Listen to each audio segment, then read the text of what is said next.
Good afternoon, everyone. Sorry for our delay, but we were on the floor. So we are now happy to be here on February 27th. This is the Public Safety, Transportation, and the Environment Subcommittee, and welcome. We will go, actually, we're probably going to go in order as they were listed on the agenda. And we have Scott Benson here to go through the analysis for the judiciary. Thank you. Good afternoon, Madam Chair. My name is Scott Benson, and today I'll be presenting the operating analysis for the judiciary. The judiciary is the branch of state government tasked with adjudicating legal disputes and interpreting and applying the laws of the state. While the judiciary's budget is submitted as part of the governor's budget, it is developed without any executive branch oversight. As you can see in the operating budget summary on page 1, the fiscal 2027 budget increases by $67.1 million, or 8.4%, to $865.3 million. The use of general funds increases by $63.4 million, or 9%, compared to the fiscal 2026 working appropriation. Turning to the performance analysis starting on page 5. In December 2025, the judiciary submitted its annual report on court performance measures, which compared data between fiscal 2024 and 2025 to measure the changes in the judiciary's performance. The data submitted by the judiciary is a sample of all cases in the state, and the analysis of performance in the report is based on the sample data. As you can see in Exhibit 1 on page 6, processing times in the district court continued to improve for every track case type in fiscal 2025, except for traffic payable and civil small cases. The judiciary has cited the transition to the Maryland Electronic Courts Case Management System, or MDEC, and changes to DUI and traffic must appear cases as reasons for the decrease in the overall processing times. As shown in Exhibit 2 on page 7, the total number of cases heard by the district court increased in fiscal 2025 by 1,291 to 54,302 cases, with the largest increases being in civil large and civil small cases.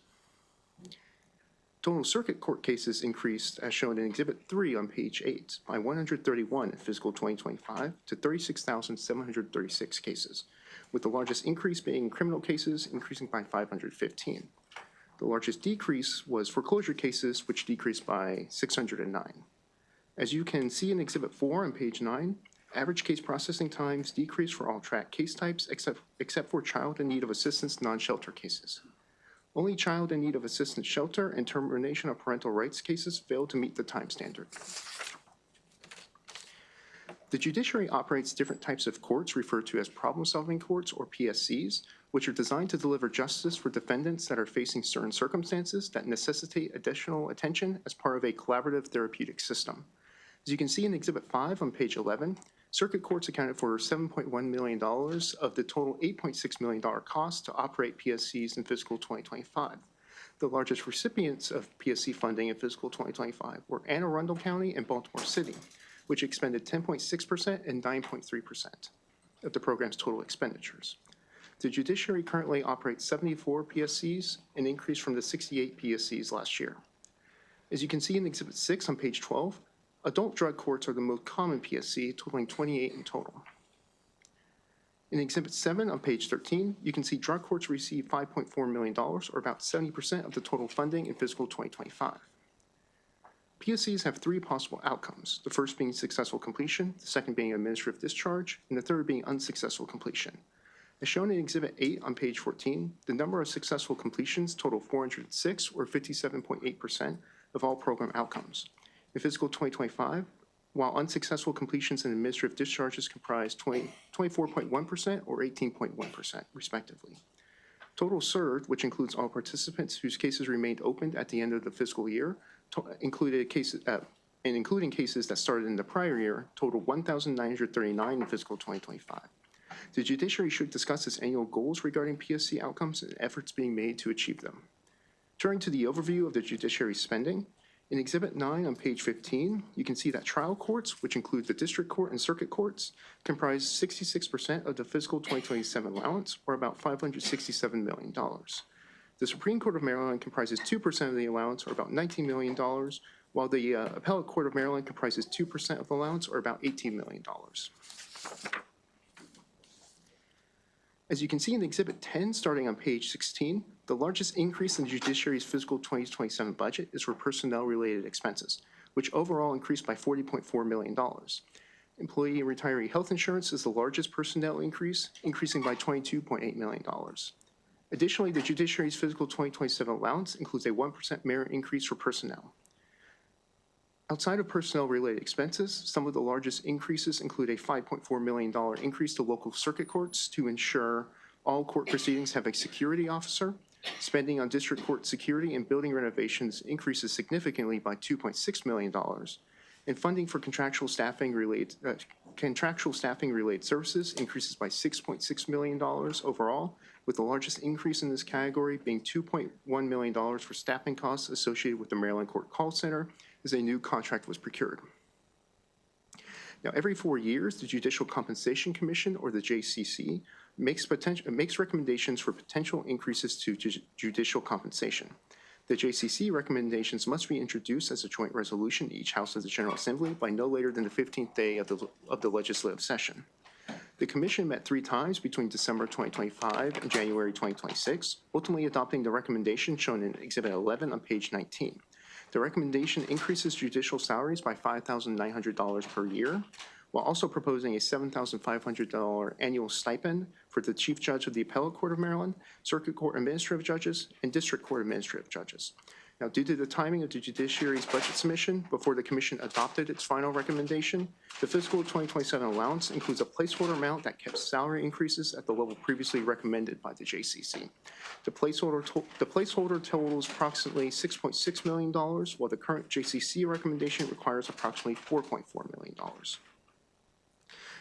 As you can see in the personnel data on page 20, as of December 31st, 2025, the Judiciary had 246.3 vacancies, which include 2 circuit court judges, 12 district court judges, 93.5 judiciary clerks, and 21 courtroom clerks. The fiscal 2027 allowance includes 51 new regular positions, of which 38 are contractual conversions of bailiffs in the district courts. Three are new positions that are specific to St. Mary's County Circuit Court and include a judge, a law clerk, and a courtroom clerk. And 2 new regular positions include a judge and courtroom clerk for the district court in Washington County. The Judiciary should discuss which positions have been vacant for over a year and efforts made to fill these positions. Turning to issue number 1, Chapter 597 of 2021 established a private home detention monitoring program, which allows an indigent defendant to remain in a private home as a condition of pretrial release. The program first went into operation in fiscal 2022 when $5 million in federal funds from the American Rescue Plan Act was provided to the Judiciary. As you can see in Exhibit 12 on page 22, the program had $175,787 in unspent funds in fiscal 2025. Exhibit 13 on page 23 shows us the program's participation has remained between 607 and 706 participants between August 2024 and October 2025.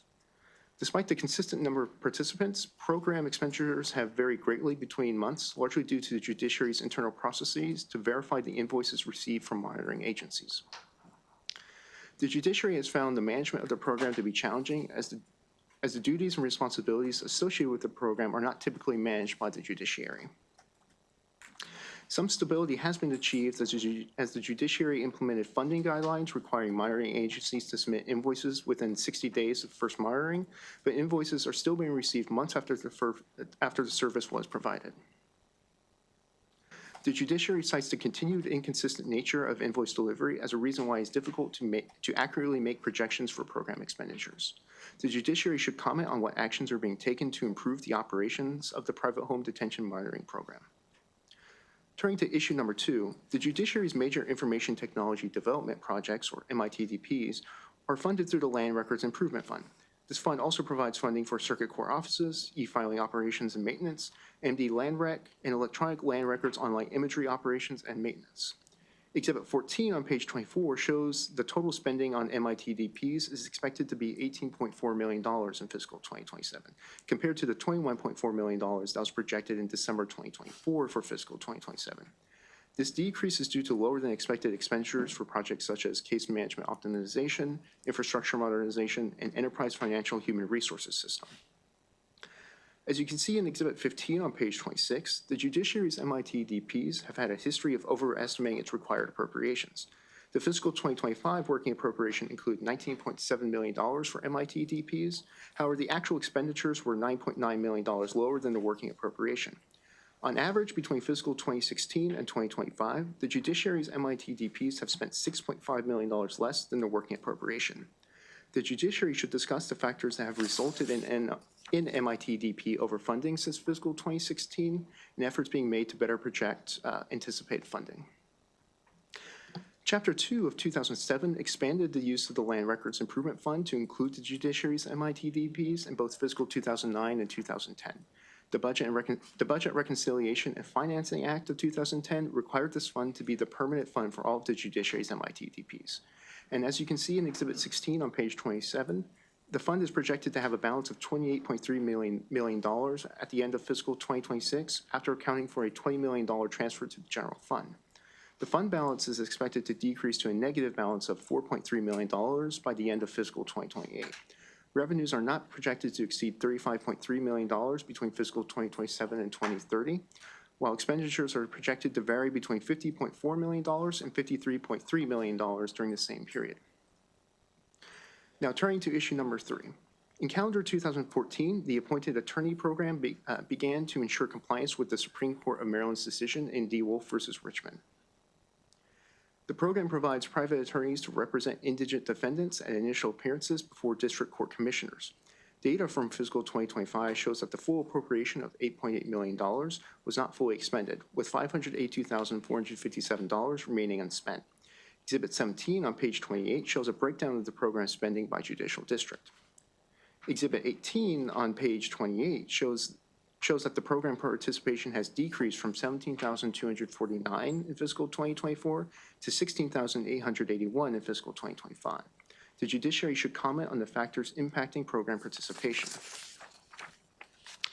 Now, starting on page 30, you can see the recommended actions. And the Department of Legislative Services recommends reducing $250,000 in general funds for postage expenses, reducing $2.5 million in general funds for district court contractual employee salary increases, reducing $200,000 in general funds for telephone expenses, reducing $150,000 in general funds for district court travel expenses, reducing $750,000 in general funds for printing expenses, reducing $400,000 in general funds for the Appointed Attorney Program, reducing $7 million in special funds for the Judiciary's MIT DPs, abolishing 3 new positions for the St. Mary's County Circuit Court, reducing $2.2 million in general funds to bring judicial salaries in line with the JCC recommendation, reducing general funds by $3.2 million, special funds by $164,842, and reimbursable funds by $37,319 to remove the 1% merit increase, restrict the use of $8.2 million for the Appointed Attorney Program,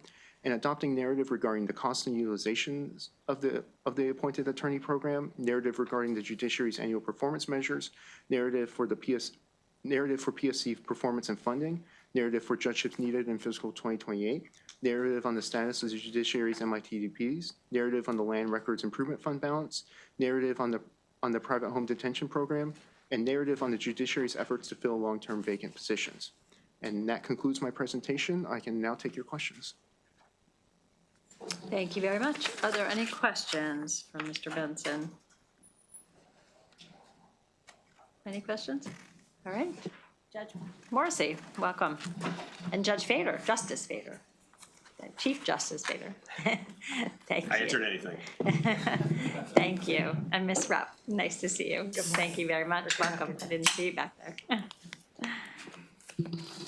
Go ahead. Thank you very much, Madam Chair, members of the subcommittee. We appreciate the opportunity to be here today to discuss the Judiciary's budget. Thank you very much to Mr. Benson for that very thoughtful and thorough analysis in his first effort at the Judiciary's budget. We very much appreciate that. If I may take a moment of personal privilege, we are joined here by 3 of our clerks of court who are standing in the back there. We're joined by Deborah Birch from St. Mary's County, Kevin Tucker from Washington County, and Sandy Dalton from Frederick County. I did want to just begin by noting some of the items in our budget that are newer this year. One element of the budget is a $5.6 million fund to create a grant program to help local jurisdictions provide adequate security in courtrooms across the state. Just by way of explanation, the district court is funded by the state and all security is provided by the state. the circuit courts are funded in almost wholly by their local jurisdictions, and that includes the sheriff's offices that provide the security in circuit courts across the state. One of the provisions of the Wilkinson Judicial Security Act that the General Assembly passed 2 years ago was to create a task force to study minimum security standards in courthouses across the state. One of the standards that was recommended was for security personnel in courtrooms, and it's a very basic standard, which is for every proceeding that's going on in a courthouse in this state, there should be at least one court security officer present.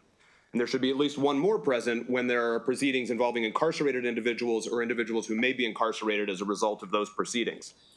In a lot of jurisdictions around the state, especially the largest jurisdictions, those minimum standards are not being met. And that means that the result of that is in a lot of court proceedings, especially family court proceedings in some of our largest jurisdictions, there is no security present in the courtrooms. And that's a problem because those are among the most contentious proceedings that go on in our courts and that give rise to a lot of the threats that arise out of them. It's a difficult issue given the funding structure because the funding for this sheriff's offices is provided by those local jurisdictions and of course competes with all the other things that they compete with. This is an effort not to have the state fund those additional positions, but to provide a grant program to help put those jurisdictions in a position to meet those requirements. And that is by whatever means they think, whether it's updating their recruitment and retention procedures or providing some stipend to get people on.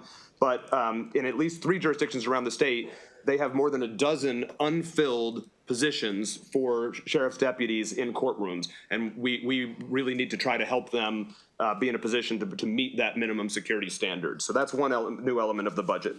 Another new element is funding for the AI evidence pilot project that the General Assembly authorized last year. This is a very important effort to try to help our courts deal with what we expect to be an influx of deepfake evidence coming in so that we arm our courts with access to expert witness services so that when there is a contention that digital evidence that's introduced in proceedings where the parties themselves don't have the authority, the financial ability to hire experts, that the court will have access to a program where this can be sent off and they receive an expert opinion on basically the reliability or the authenticity of the document, of the record.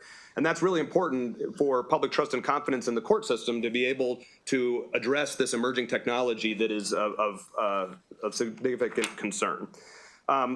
One of the other elements of our budget is the addition of 51, it's called new positions. 38 of those positions are not really new. They would be new regular positions, but they're conversions of contract positions for lead bailiffs and supervising bailiffs in our district courts. These are all of the positions in the district court for bailiffs are contract positions, and I'm sure that made sense at some point. But the district court bailiffs are not extra or add-ons. They are essential to being able to handle district court cases, to be able to open the courtrooms is essential to have these bailiffs. And so it is not an extra that is really suited for contract positions, and that does harm our ability to recruit and retain good security for the courtrooms. This would assist us in being able to provide that and to have them really be a part of the core judicial function that they are. 2 new positions are associated with adding a district court judge in Washington County. This has been a position that we've shown a certified need to have in the judiciary for more than a decade, but essentially there was no room in the courthouse. We now have a project underway to provide a 3rd courtroom in that courthouse, and this would add that judge in a sorely needed capacity. 3 positions are associated with a request for a new judgeship in St. Mary's County. That is one of the recommendations from DLS is to abolish those positions, so I'll address that in more detail when we get to that point. But additional positions address 2 areas that are priority areas for the judiciary programmatically. 3 of them relate to data quality and making sure that the quality of the data we have is what it should be. And this relates to a data excellence initiative that we have recently undertaken. The judiciary has a lot of data that it collects with respect to the cases that it hears. We now have an ability to marshal that data in ways we didn't before because the MDEC system has now been implemented statewide over the course of the last 10 years. And that gives us the capacity to do a lot with that data. But we have found that because the data is entered inconsistently and the data that's been converted has been entered inconsistently, that we need to undertake an effort to make sure that we're all using the same terminology, the data is all accurately entered, and this process is intended to allow that to happen, not just for our own benefit, but it certainly is for our benefit in being able to make sure we're providing services in the best and most efficient and effective way possible. But we also get a lot of requests for our data from outside entities that are looking to use it often to promote initiatives in order to help Marylanders in different ways. And so it's important that we have accurate data and that it's consistent. And the other two positions relate to behavioral health initiatives. The Judiciary last May held a summit for addressing behavioral health issues in the criminal justice system. It brought together stakeholders from around the state. Every single jurisdiction in the state participated. It brought stakeholders from all different levels of government, different branches of government, and the private sector as well, in order to figure out how we as a state can do better with addressing behavioral health issues in our justice system. That spawned a statewide steering committee on addressing behavioral health issues in the justice system that has now had 2 meetings. It's co-chaired by me and the Lieutenant Governor. It involves representatives from both houses of the General Assembly and the same stakeholders throughout the state in order to really figure out how we can do better than we have been doing with respect to those needs. So that's by way of preliminary comment, and we will now turn to go through the recommendations and the issues and comments requested, and I will turn first to Chief Judge John Marcy. Thank you, Chief. Good afternoon, Chair and members of the committee. For the record, my name is John Morrissey, and I'm the Chief Judge of the District Court.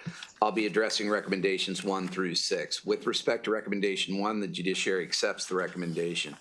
With respect to recommendation 2, the Judiciary respectfully disagrees with the recommended reduction to the bailiff salaries. As Chief Justice Fader mentioned, District Court bailiffs have always been designated as contractual positions despite the essential, full-time, and permanent nature of their employment. They're not temporary positions, and dozens of bailiffs have been employed by the District Court for more than 10 years. The bailiffs provide the physical security for the 33 courthouses in the District Court system, and they safeguard the judges, clerks, and more than 2.4 million visitors that come to the District Court annually seeking justice. They're all special police officers. They carry firearms. They're recertified annually and undergo bailiff-specific training. Yet they're paid very modestly by all standards. A starting bailiff makes only $28.04 per hour, and even our most senior supervisors with more than 8 years of service, and these are the bailiffs that are responsible for entire districts, earns only $33.42 per hour. So we've tried to keep the cost of this reasonable. Over the last 5 years, security incidents have significantly increased in both numbers and severity. Just some of the incidents include the murder of Judge Wilkinson, an incident at the Essex Courthouse where an individual fired more than 25 rounds of ammunition into the front of the courthouse, a different individual who threw a Molotov cocktail at the Catonsville Courthouse, and a little over a year ago, an individual walked into the vestibule of the East Side Courthouse in Baltimore City and in the presence of 30 individuals brandished a weapon and then committed suicide, unfortunately. Last year, the governor gave a cost of living increase to state employees, and the Judiciary followed suit. When the budget amendment was received from DBM, it didn't include any cost of living adjustment for the bailiffs. As a result, the District Court requested a meeting with the then Secretary of DBM. The unique permanent nature of the bailiffs was discussed. The Secretary indicated that DBM does not allocate cost of living increases for contractual employees, so it was suggested that a cost of living increase for these bailiffs be submitted in the Judiciary's operating budget, which is what we did. The issue of converting, as Chief Justice Fader mentioned, some of the more than 300 bailiffs to full-time equivalent employees rather than contractual employees was also discussed at that meeting with DBM. As a result of that discussion, the District Court has requested that 38 bailiff contractual positions be converted to full-time equivalent status. Again, this represents the senior leadership of the bailiffs. Recruitment and retention of bailiffs has been an ongoing concern for the District Court, and the cuts proposed will make it even more difficult to provide adequate security in our courthouses. The Judiciary actively recruits through job fairs, internet job listings, awareness campaigns to places like the Fraternal Order of Police, and has expanded the applicant pool to now include former military police as well as correctional staff. Despite these efforts in the several larger jurisdictions, the District Court still needs to supplement the bailiff staff with contractual, hired, non-weaponed individuals. As a final point, just on this issue, if there is a reduction adopted, the judiciary would respectfully request that the Chief Justice be authorized to allocate this reduction across the judiciary. With respect to recommendation 3, the judiciary accepts that recommendation. With respect to recommendation 4, the judiciary respectfully disagrees in part. The difference between actual expenditures in this object in fiscal 25 and the current request for fiscal 27 is only $20,000, a little more than $20,000. Yet the proposed cut is $150,000. The judiciary would concur to a reduction of the $20,000, which would be consistent with the DLS's stated intent to limit expenses to the same amount as fiscal 25. With respect to recommendation 5, the judiciary accepts that recommendation. And then finally, with respect to recommendation 6, the judiciary respectfully disagrees in part. The judiciary's leveraged technology to improve efficiencies and reduce costs for the appointed program over the years, but the number of appointed attorneys is directly related to the number of arrests that are made each fiscal year. And that number can fluctuate. We have no control over that. It's based on police practices and other factors that are outside the judiciary's control. A reduction of funding to actual expenditure on the front end doesn't leave room in case there needs to be some growth or expansion or additional coverage to make sure that those attorneys are there when, say, 50 people get arrested on a particular night. We need to up staff. In addition, the judiciary has agreed to return any unused funds, so this is a segregated amount, so there's no risk that if the program comes in under budget that we would be able to use the funds for others. We remit that to you all. So with all that said, we'd concur to a reduction of $20,000 for this program, and I would now turn it to $200,000. I'm sorry, I apologize. I'll turn it over to Judy. Thank you. For the record, I'm Judy Roof. I'm the State Court Administrator. Recommendation 7 reduces the special funds made for the judiciary's major IT development projects by $7 million to align with fiscal 25 actual expenses. Since statutory authorization in 2015, the major IT development projects supported by the Circuit Court Real Property Records Improvement Fund has served as the dedicated funding source for Circuit Court local land records offices, land records technology systems, and IT initiatives supporting court access, case processing, and land records integrity. A reduction of $7 million in fiscal 27 will delay or scale back mission-critical initiatives, including our statewide guardianship system, the problem-solving court tracking system, the expansion of text message notification regarding case milestones, the storage and display of digital evidence, the digital archiving and statewide digital recording system, and will defer critical network and infrastructure modernization. These delays will extend reliance on aging systems and increase long-term risk.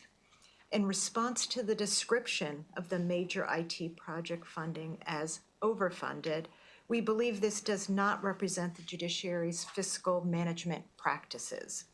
While expenditures have historically come in below projections, these funds are not drawn down unless needed. Conservative multi-year budgeting is essential for large, complex enterprise IT systems. Between fiscal 2016 and 2025, actual expenditures average $7.3 million below working appropriations annually. These variances reflect a 5-year budget horizon rather than excess spending. Forecasting assumptions, timelines, and cost projections are reviewed and refined through tracking, coordination between project and financial teams within the judiciary, and periodic reforecasting. In FY26, the General Assembly transferred $20 million from the Land Record Improvement Fund to the General Fund. As a result of this transfer, the fund balance is projected to reach a negative position by fiscal 28, absent corrective action. A $7 million reduction in fiscal 27 will not resolve the structural imbalance, but will materially delay critical modernization efforts. The judiciary remains committed to continued collaboration with stakeholders to develop a sustainable, long-term funding strategy that supports our critical circuit court land record offices and preserves critical technology investments. With respect to recommendation 8, that's the recommendation that I mentioned earlier related to the circuit court for St. Mary's County. This is a request that we had made last year and are back this year. The judiciary traditionally has asked the General Assembly to authorize new judgeships only when the methodology we employ, which is based on a model supplied by the National Center for State Courts, has certified a need for that.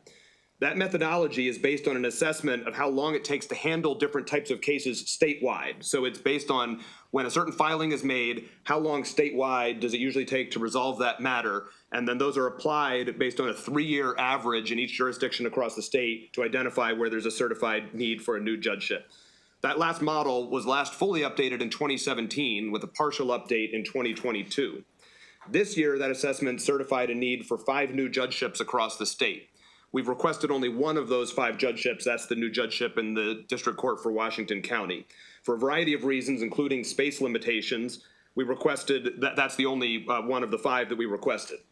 4 circuit courts across the state that were not on that certified need list made a request for us to still come and make a request for a judgeship. Those include Queen Anne's County, Harford County, Charles County, and St. Mary's County. We're not requesting new judgeships in 3 of those jurisdictions, and our budget doesn't include any money for those 3.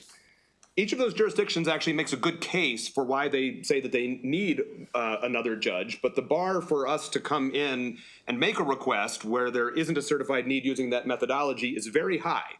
And it's very high in order to maintain credibility with you for those requests.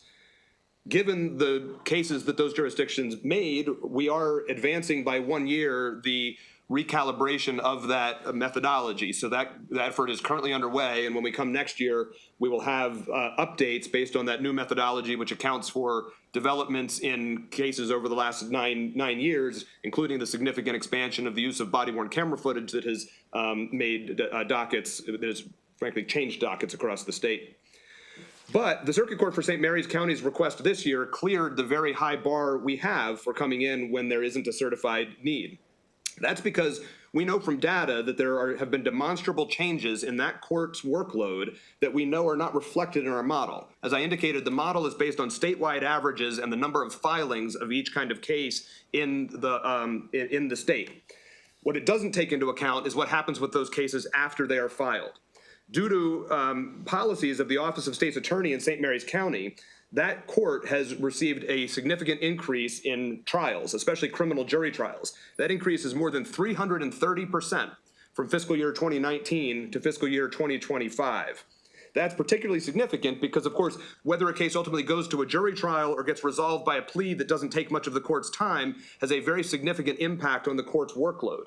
And that explains why the St. Mary's County Court is in such a greater need than is reflected in that judicial needs analysis. Because there are speedy trial requirements for criminal cases, the criminal cases have continued to be heard, but that is pushing hearing of the civil cases back farther. And it's our understanding from the administrative judge there that it now takes a year to get a hearing in a number of different kinds of cases there, including family cases. And that is something that is not in line with the excellent service that we are dedicated to providing. And so for those reasons, we respectfully disagree with the DLS recommendation not to fund those 3 new positions, which all relate to that 1 new judgeship in St. Mary's County. Turning to recommendation 9, which deals with judicial salaries, the judiciary agrees to that recommendation. It was always our intent to abide by whatever the Compensation Commission recommended. We just didn't know that information until after we submitted our budget. With respect to recommendation 10, which deals with eliminating the 1% merit increase, we accept that recommendation as well. We didn't have information as to what the executive's recommendation was going to be when we submitted our budget there. With respect to recommendation 11 on restricting the funds for the attorney program, the appointed attorney program, the judiciary accepts that recommendation as well. And the remaining recommendations 12 through 19 relate to adopting narratives calling for reports by the judiciary, and we agree with all of those recommendations as well. And that turns us to the issues, and then I'll turn to State Court Administrator Roop. Yes, so we were asked to comment on actions being taken to improve the operations of the private home detention monitoring program. So the private home detention monitoring program transitioned from $5 million in federal ARPA funds to full state funding in fiscal '25. The judiciary has been responsible for fiscal oversight. In fiscal '26, the $3.2 million working appropriation is projected to be sufficient on current participation levels. As noted in the budget package, the judiciary did not select the private home detention monitoring agencies and does not supervise their operations. Those responsibilities rest with the Maryland Department of Public Safety and Correctional Services. Nevertheless, the judiciary diligently manages the payment function assigned to it by annually executing detailed memorandum of understanding with the agencies. We also maintain regular written and verbal communication with agencies to improve billing timeliness and clarity. The Administrative Office of the Courts, in coordination with local courts, stabilized the payment process by verifying each invoice against case file documents before payment is issued. While invoices from monitoring agencies often contain errors and are received beyond the due dates, the judiciary developed and maintains a detailed internal dashboard to track enrollment, costs, and projections. It's important to note that administering third-party vendor payments is not a traditional judicial function.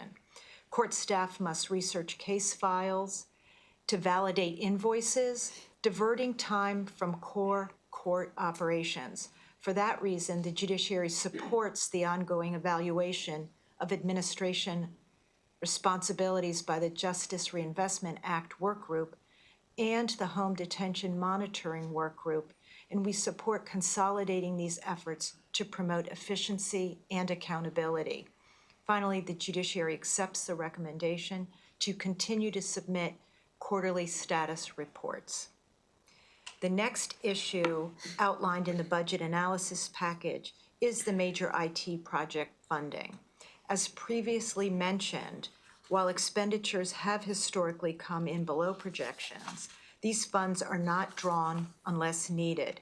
Conservative multi-year budgeting is necessary for large, complex enterprise IT projects. To improve the accuracy of future projections, the judiciary has strengthened IT project oversight with required project status before the Major Projects Committee, as well as conducting more frequent internal status reviews to identify potential project delays sooner. These steps are designed to narrow the gap between appropriated and actual expenditures while preserving the flexibility necessary to manage large multi-year technology initiatives. I'll now turn to Chief Judge Morrissey to address Budget Issue 3. Thank you, Ms. Roop. Issue 3 requests the judiciary to comment on the factor impacting the appointed attorney program participation. The decrease in invoices from fiscal '24 to '25 occurred for several reasons. As mentioned previously, the number of participants in the program is directly related to the number of arrests made by police. Other factors include in a leap year 1 year, which may sound like just one day, but that can increase or decrease a year by 50 shifts, basically, because that's pretty much how much we have running on any given day. We also combine districts. We've been able to leverage technology, video technology, so now we don't have people on call anymore. We have one attorney that will represent multiple districts for a longer time at the same cost or less cost, and then we've also refined our invoicing policies. The judiciary agrees with the recommendation of submitting the report for the appointed attorney program, and also agrees with Mr. Benson's recommendation for releasing the general fund's monies that were withheld last season. Thank you, and I'll turn it back to Chief Justice Fader. The first comment requested was to discuss the annual goals for the problem-solving court outcomes and efforts being made to achieve them. The Maryland Judiciary is very proud of the work of our treatment courts. which do tremendous work in helping people to get their lives back on track in ways that promote accountability, public safety, and community health. Our annual goals for improving problem-solving court participant outcomes focus on the continuous program monitoring to strengthen adherence to nationally recognized evidence-based best practices. Continuous program monitoring enables the judiciary to identify specific areas for improvement of each program, followed by targeted technical assistance, guidance, and corrective strategies. Note that when compared to national benchmarks, our programs perform significantly better than average when it comes to success rates for participation in those courts, as identified in the table included in our response. All of our courts adhere to national best practice standards and are subject to regular assessments to promote compliance with those standards. A recent reassessment shows significant statewide adherence increased from 76% in fiscal year 2022 to 89%. These and other efforts aimed at enhancing the effectiveness of these specialized courts, improving participant outcomes, and addressing challenges that may lead to unsuccessful program completions. And our final comment requested will be addressed by Ms. Ruth. The judiciary was asked to discuss which positions have been vacant for over a year and efforts made to fill these positions. The judiciary is proud to report that its vacancy rate ranged from 4.28 to 5.48, reflecting sustained and strategic workforce management. We are at the sweet spot. Of the 4,173 regular positions, 239 are vacant, only 24 positions above the turnover and necessary vacancies already built into the judiciary's budget. Notably, a significant portion of these vacancies are judgeships, which are filled through appointment by the Office of the Governor of Maryland and are outside the judiciary's direct hiring authority. Since December 31st, 2025, 2 circuit court judges and 1 district court judge have been appointed, further strengthening judicial capacity. While certain positions have been vacant for more than 1 year, many reflect deliberate strategic staffing decisions, funding alignment, or timing considerations rather than recruitment challenges. These vacancies do not materially impact our court operations and are consistent with prudent budget management. The judiciary appreciates the recommendation to provide greater detail regarding long-term vacant positions and will submit a comprehensive report by July 1st, 2026. We welcome the opportunity to demonstrate that our low vacancy rate is the result of careful planning, active recruitment, and responsible stewardship of public resources. This concludes the judiciary's requested comments, and we respectfully welcome any questions the committee may have. Thank you very much. That was very comprehensive. Appreciate it. Any questions? I have 2 quick questions. One is, explain to me a little on the MITDP. I mean, it sounds like you have made prudent decisions about how to spend the money, and you have made this statement: reductions to this fund continues to directly impact IT projects essential to circuit court and land records functions. But you've had the money to be able to do the projects, and they have come, I mean, kudos to you. They've come in under budget. And if you have further projects, they will, I would assume and hope that they would be in your budget requests for future years. So that's why I'm a little confused about why you need this excess sitting there. So part of the reason is because the multi-year nature of these large-scale IT initiatives and the fluctuation from year to year, based on the system development lifecycle of when those projects go into implementation phase. So right now, the case modernization optimization fund was highly used in FY26 because we upgraded the MDEC system, and so we deployed significant amount of resources because that was statewide implementation of that mission-critical case management system.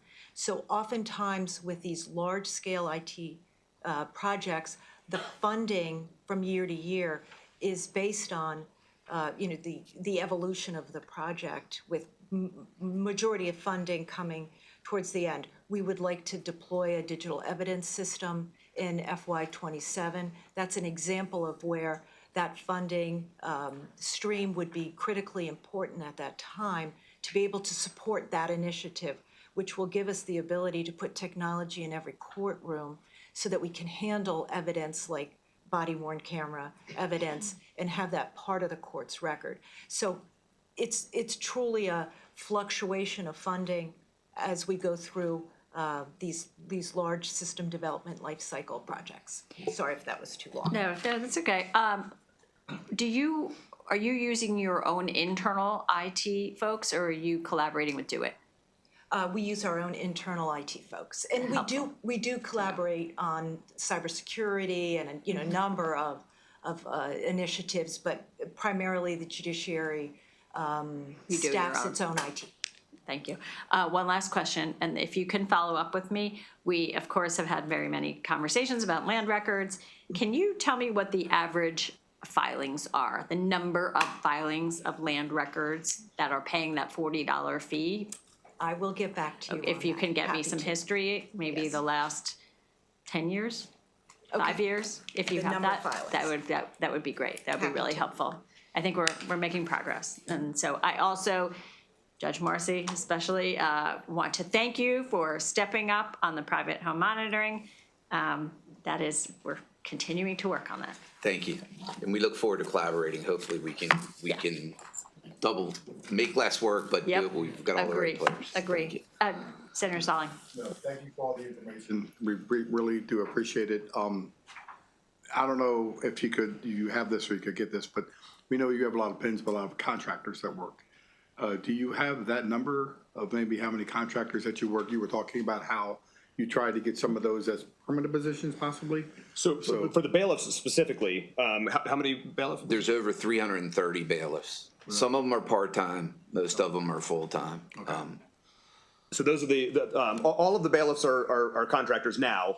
We're trying to convert 38 of them over. Other contract positions we have in the judiciary, our senior judges who are recalled are actually contractors. Yes. So that's the other largest section of contractors, and then IT has contractors as well. Those are basically the three tranches of contractors. And I know at times you have some that have retired, they've come back as contractors and they continue to work. I mean, for a period of time, what do they work, like 4 or 5 years, or as long as they can to you so you can fill those positions, I'm assuming? Those positions aren't vacant to be filled. When somebody retires, they can be recalled in senior service, and they do allow us to have a lower number of active judges because of the service that they provide. Certainly, some of them choose to do it for a couple years, 4 or 5 years. Judge Moylan on the Appellate Court of Maryland served for more than 20 years after he turned 70 and was very, very capable throughout all of that. So it can range, but some of them, they have to continue to be recertified every 3 years by our court, which involves making sure that they're still fully capable of doing the job. But that's the only limitation. I understand. Thank you. Thank you, Mr. Chair. Senator Rosepap. Hey, I want to ask a big picture question. I've known over the years a little bit about these problem-solving courts. And they make common sense. I mean, as a non-lawyer, non-judge, they make common sense to me.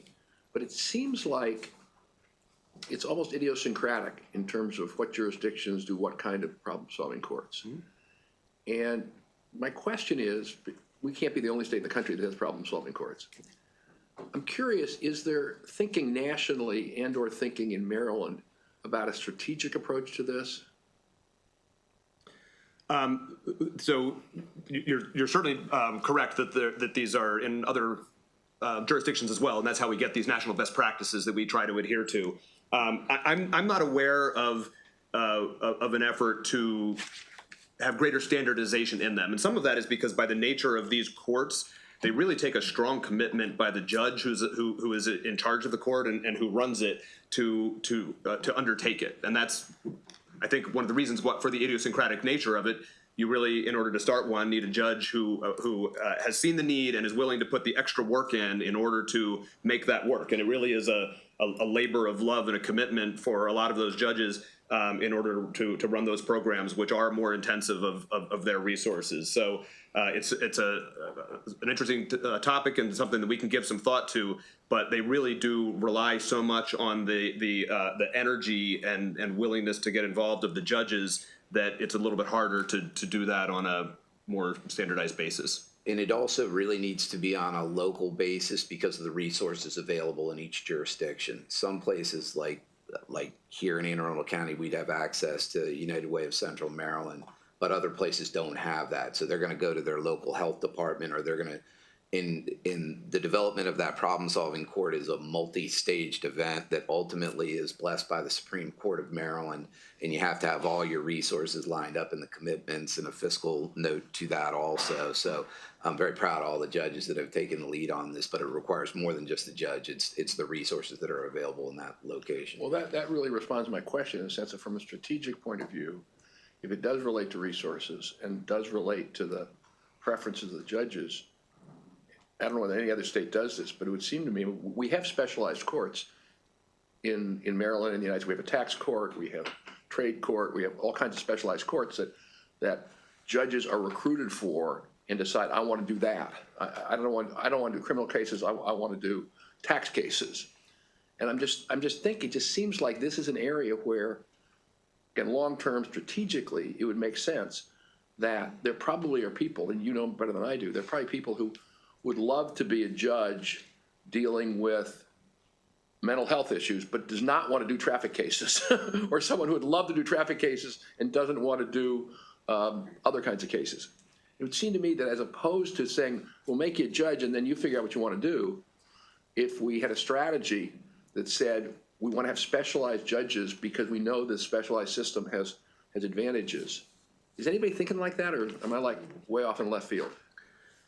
So we traditionally in Maryland and most other states, judges are generalist judges, meaning once they come on, they hear absolutely everything. I know. And it's only when you get to senior status and you can decide when you come back that you have a little bit more. There are certainly areas in which there has been specialization in other jurisdictions. One area is with business and technology courts, and that's a good idea. something, frankly, that we have been talking a lot about and may come ask you about next year. But most other areas, there are some states that have specialized family courts. I'm not aware of any that have specialized judges only for what's handled by these specialized courts. I don't know if Chief Judge Morrissey. No, we do. It's not for a want of people wanting to do this work, and we'll give those judges that are interested in that, a different kind of docket structure than other judges would typically have. It's a lot of it's driven by, I'll give you an example of Veterans Court. There may be some counties that don't have the population of veterans in there to substantiate the resources that are going to be expended on that. And the way that we've tried to get around that is that we've adopted a regional approach. So on the Lower Shore, Dorchester County District Court operates an 8-court Veterans Court. So we've worked out the coordination between the 4 circuits and the 4 district courts on the Lower Shore. And we've also done that. Baltimore City has been our lead always on this, on Veterans Court. Judge Weinstein just does an exceptional job down there. And we branched out to the four other counties. And that's a little different than the Eastern Shore, where we're hoping that we'll get these other 4 counties kind of up with Baltimore City's guidance, and then they'll ultimately be able to take over their own court. But everybody's coming through the Baltimore City, and she's kind of acting as a traffic cop, if you would, and sending it back out to everybody. And so those are the goals where the hardest challenge is to get, the same type of treatment in Garrett County as we would have in Baltimore City, believe it or not. And we're trying our hardest to make that happen.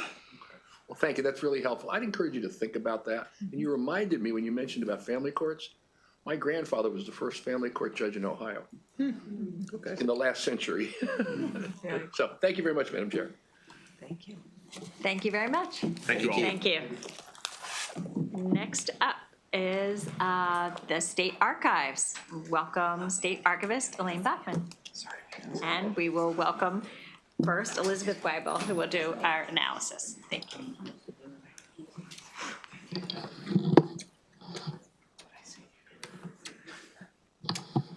Thank you, Madam Chair. The fiscal 27 allowance for the state archives decreases $1.6 million after accounting for some deficiencies to a total of about $12 million.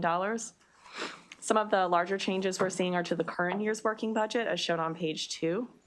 So when the budget was passed last year, almost the entire appropriation was in special funds, and there was a planned reversion of $3 million for fiscal 2025. And that was based on the assumption that the archives would introduce a paywall for accessing land records online in mid to late fiscal 25. However, following pushback from some of the users of the site, that plan has been put on hold. So there is a need for general funds in the agency. There's an $8 million fund swap planned in fiscal 26 to replace special funds with general funds.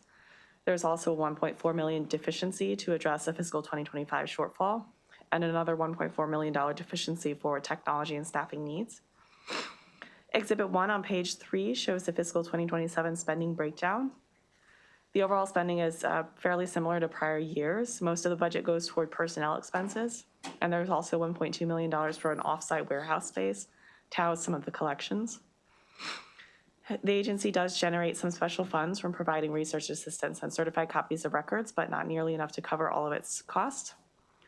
The key observations begin on page 5. They discuss the change in the plans for land record fees, as well as the site maintenance costs for the land records website, which are currently covered primarily with general funds. The agency is continuing to explore other sources of ongoing funding to support the site, whether that's a paywall or possibly receiving more funding from the Land Records Improvement Fund or other sources.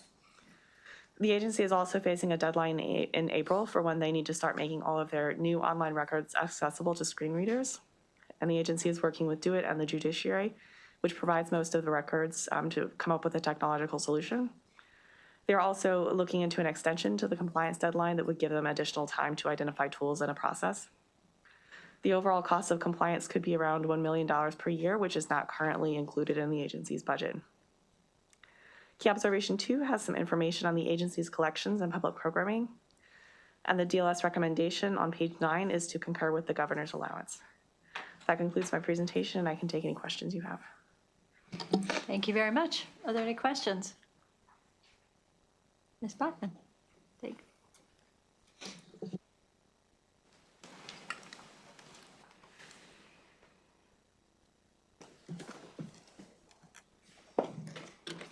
Good afternoon. Chair Huddleman and members of the subcommittee, I'm Elaine Rice-Bachman. I'm Maryland State Archivist, and with me today are Assistant State Archivists Emily Olin-Squires and Corey Lewis. And also present is Teresa Fawley, Director of Fiscal Administration. I want to publicly acknowledge and thank Emily, Corey, and Teresa for their dedication to the archives. Add up our collective years of service to our agency, and it's over a century. So when I say we are devoted to the mission of the archives in serving the people of Maryland, I think our record speaks for itself, and I am deeply grateful to draw upon their experience in leading this agency. We wish to thank Elizabeth Wabel for her thoughtful testimony. She's been very communicative with us over this process in dealing with some fluid budget issues. We appreciate that. I also want to acknowledge Jared Rose, who is our OBA analyst, for the same reasons. We appreciate that Ms. Wabel specifically noted the ADA compliance in her analysis, and we will be sharing more information in our testimony today about that. We were not asked to provide any comments on our analysis specifically, so I will refer you to my written testimony, and we'll be glad to answer any questions you may have. So with our time today, I would like to share a wider view of archives' roles and responsibilities beyond the issue of mdlandrec.net, which has brought so much attention to our agency over the past year, and about which this particular committee is very familiar. I want to thank each of you and Senator Gazzone for your participation in the work group that is supporting the archives in identifying a sustainable method of funding for the online land records platform, which by all accounts, given the amount of stakeholders who've opposed any effort for us to earn revenue for this service after it was defunded over a series of years, is a critically important service underpinning a variety of Maryland businesses. This committee is very familiar with mdlandrec and the timeline of its defunding, as well as the annual costs for its ongoing development and maintenance, so I do not need to share that information here. But the archives is a lot more than one website serving up land records. In fact, we maintain 64 unique websites serving records and research that are drawn from our vast collections. We do all of this with a budget that, as my predecessors, Dr. Pappenfuss and Tim Baker used to say, looks like a rounding error compared to some of the other agencies you'll hear from today. 85% of our budget is fixed costs for salaries, for rent, for utilities, leaving only a fraction of the budget to cover all operating costs. So quite literally, every dollar counts. And as we have had to rely over the past decade as judiciary funding diminished on general funds, we are more susceptible to the cuts that inevitably come in some years. Every dollar of special funds that we earn is critical to our operations. It's why we are constantly looking for ways to earn support through our services, like digitization services for other agencies, working with the State Procurement Advisory Group to ensure that Archives has the opportunity to provide this service and earn revenue from the use of our equipment and staff, and ensuring support for us as well as cost savings for that agency. Since 2017, when the Land Record Improvement Fund contribution was reduced, special fund revenue represented 31% of our overall budget. After the loss of Land Records bulk subscribers in 2023, special funds revenue declined to 20% of the overall budget, which aligns with the FY27 governor's appropriation. In the years since the Land Record Improvement Fund contribution reduction, the special fund revenue, primarily derived from archival fees unrelated to land records, has supplemented the underfunding of MD Landrec. The Archives relies on earning about $2 million of our own through fees for archival services. That represents 20% of our entire budget, without which the Archives would have been unable to offset the budget deficiencies relating to MD Landrec. So when a bill gets submitted without any consultation with our agency that seeks to limit the Archives from directly setting reasonable fees for our own services, it's a serious threat to our ability to raise the required special funds that keep us going. If anyone took the time to study our fee schedule, they'd see that over the past 3 years, the only adjustment we've made is to reduce the cost of certain services due to efficiencies gained through e-commerce. To provide more information about the kinds of services we provide and for which we charge fees, I've asked Emily to describe this aspect of our operations. Good afternoon. The Maryland State Archives is extremely proud of our customer service. While your offices may have heard a great deal about Maryland land records over the last year, our public service goes far beyond that very important singular program. Our staff of 69 full-time employees working across 3 facilities had over 70,000 touch points with the public last year, a number that encompasses in-person visits, reference emails, phone calls, regular mail inquiries, and online order fulfillment, all directed to provide individuals with access to the collection materials that they need. We are open to both walk-in guests and pre-scheduled appointments 32 hours each week. That number goes up to 40 hours the first week of the month when we have our first Saturdays in the search room.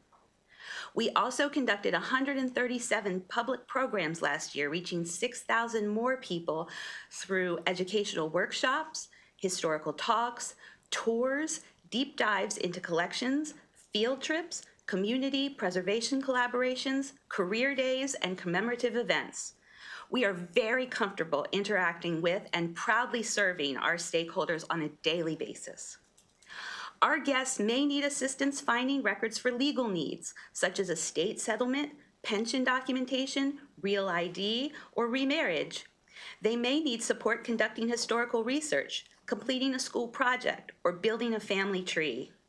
Sometimes they are coming to us during a very stressful time in their lives, and our staff shares their empathy as well as their professional expertise.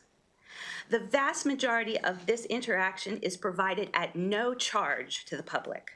For instance, our professional archivists work closely with our guests, both in person and remotely, to help them hone their research through hundreds of millions of records in order to connect with exactly the one that they may need.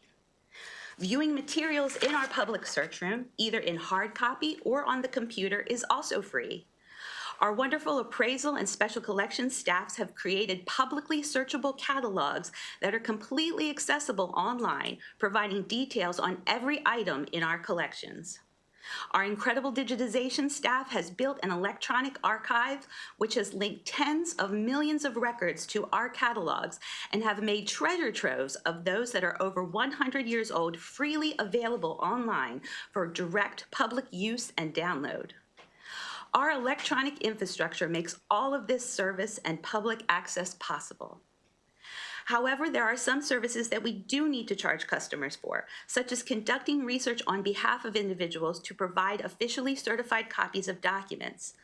We also have fees charged to organizations for services such as providing digitization for, as State Archivist Bachman said, which we are a preferred state provider, conservation repair services, or web hosting. These fees result in an average of between $1.5 and $2 million per year.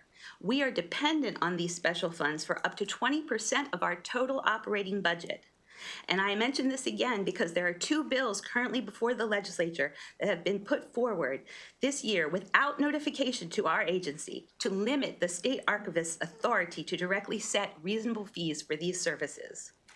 Being unable to recoup the real cost of these services will impact far more than the Maryland Land Records Program and will affect our ability to maintain our public catalogs, our public access to computer terminals, our development of public document image viewing platforms, our public hours, our public order fulfillment platforms, and our cybersecurity.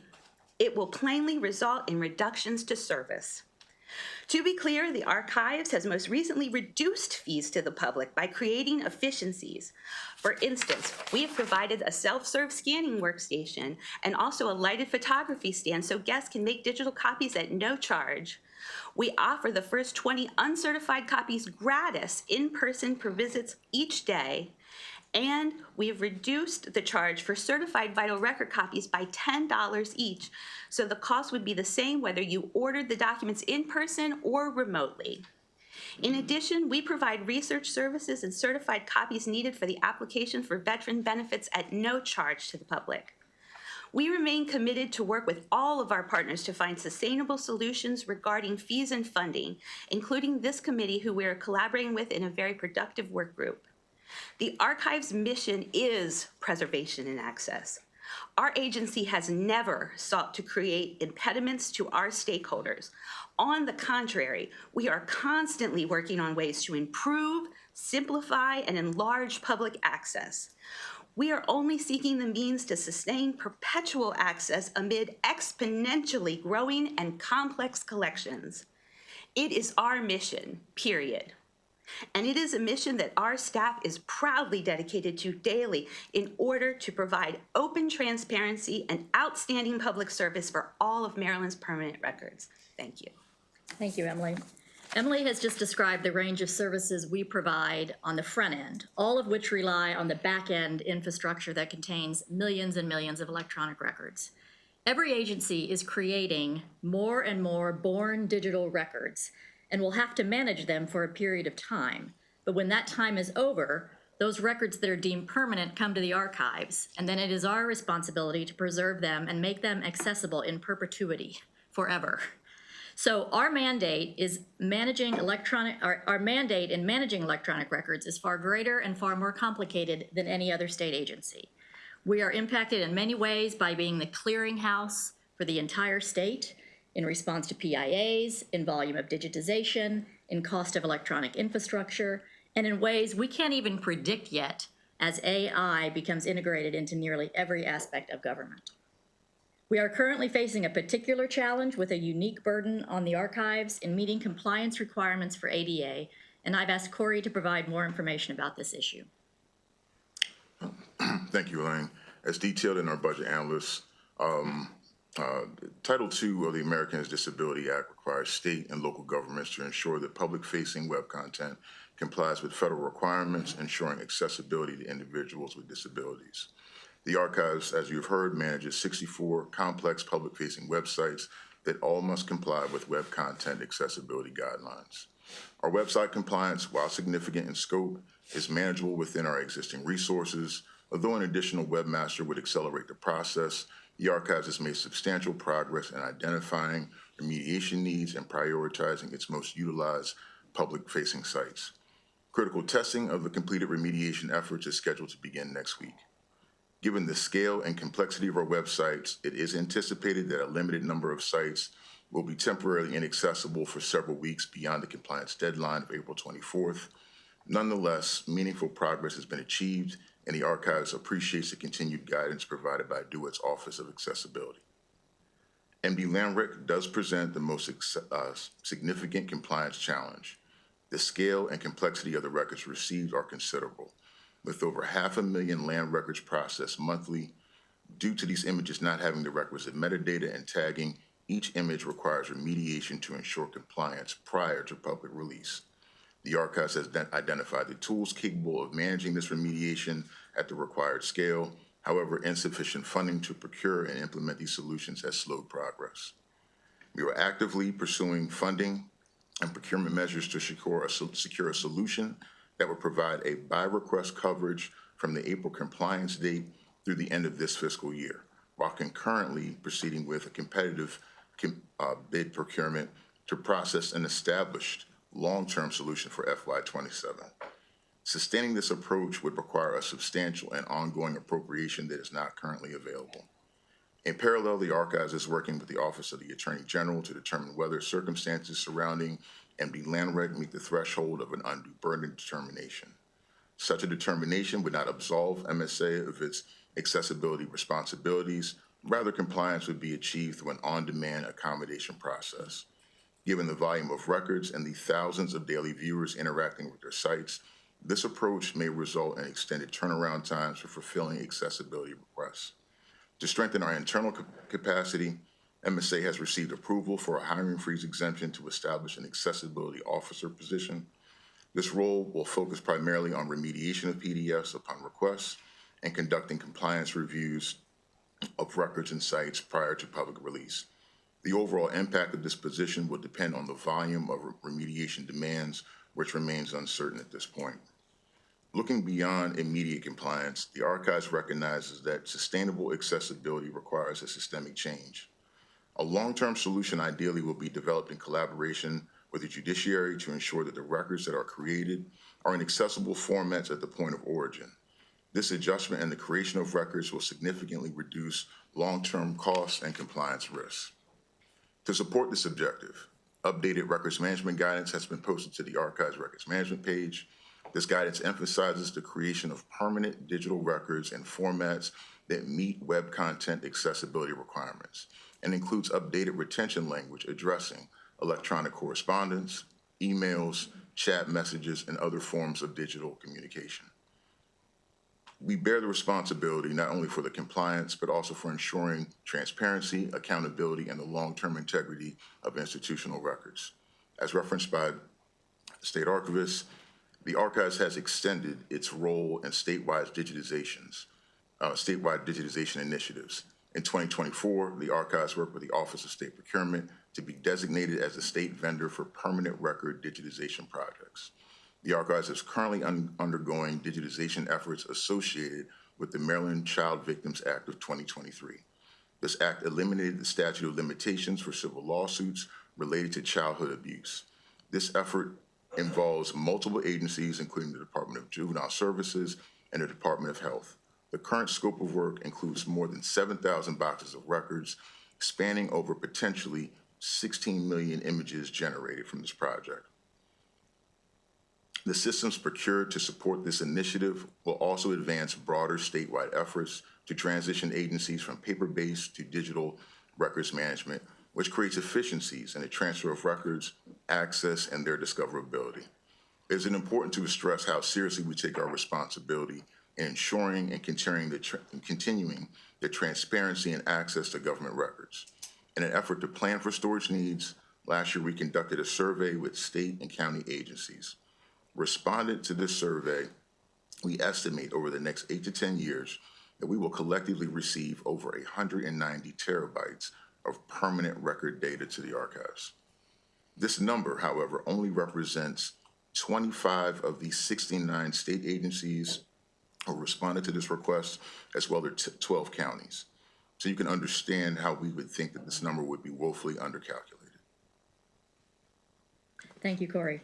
And thank you all for this opportunity to provide a broader perspective on the work of the archives, beyond the issue of online access to land records. We've spent the past year repeatedly defending our need to be funded to maintain what everyone agrees is that essential service, but it's only one part of a very wide mandate of responsibilities archives has. And we are doing our best to demonstrate the value of that work. But we are archivists, historians, curators, conservators, and IT professionals. We don't have an army of lobbyists to advocate for us, although I wish we did. So I will simply end by saying what I hope is self-evident through the narrative we provided. The archive's core mission to preserve and make accessible Maryland's public records is getting larger and more complex and cannot be maintained without adequate and sustainable funding. Thank you, and we are happy to answer any questions. Thank you very much. Any questions? Senator Rosepet. Thank you. I have a number of questions. First of all, I think you guys are pretty good advocates for yourselves, so I wouldn't sell yourself short. And you also do a great job generally. I do want to come back to land records, though. I'm on the work group on land records, and I missed the entire controversy last year. And I'm embarrassed by that. I mean, when the chair said, you want to be on this, I want to put you on this work group, I said, what are you talking about? So I'm trying to catch up. So that's number one. Number two is, I've been a long-time supporter of fee-for-service. I don't think the average taxpayer should be supporting services that have an economic and business value. And so I've pushed that for years. So I'm supportive in general, but I don't know the history in your situation. So how long have you had the authority to set fees for your services? Do you have any idea? It's in our regulations. It's in our from regulations, 1935. yeah. I'm sorry? 1935. 1935, okay, good. The agency good. was founded. Okay, great. That's number one. Number two, do you have broad authority to set your own fees, or are there restrictions on it in the law? It's reasonable fees for services. Okay, it's a general kind of statement. Exactly. There is a restriction about Yes. how much it can be increased. I think it's 2%. It can't be more than 2% an increase. And we can send you that Yeah. information. Well, why don't but you it's send us? very- I think that'd yes. be helpful to kind of understand the context Yes. of it. Next, your budget is about $12 million, more or less. Yes. And so, of that $12 million, and you are so into the details, God bless you, but I'm having trouble catching up here.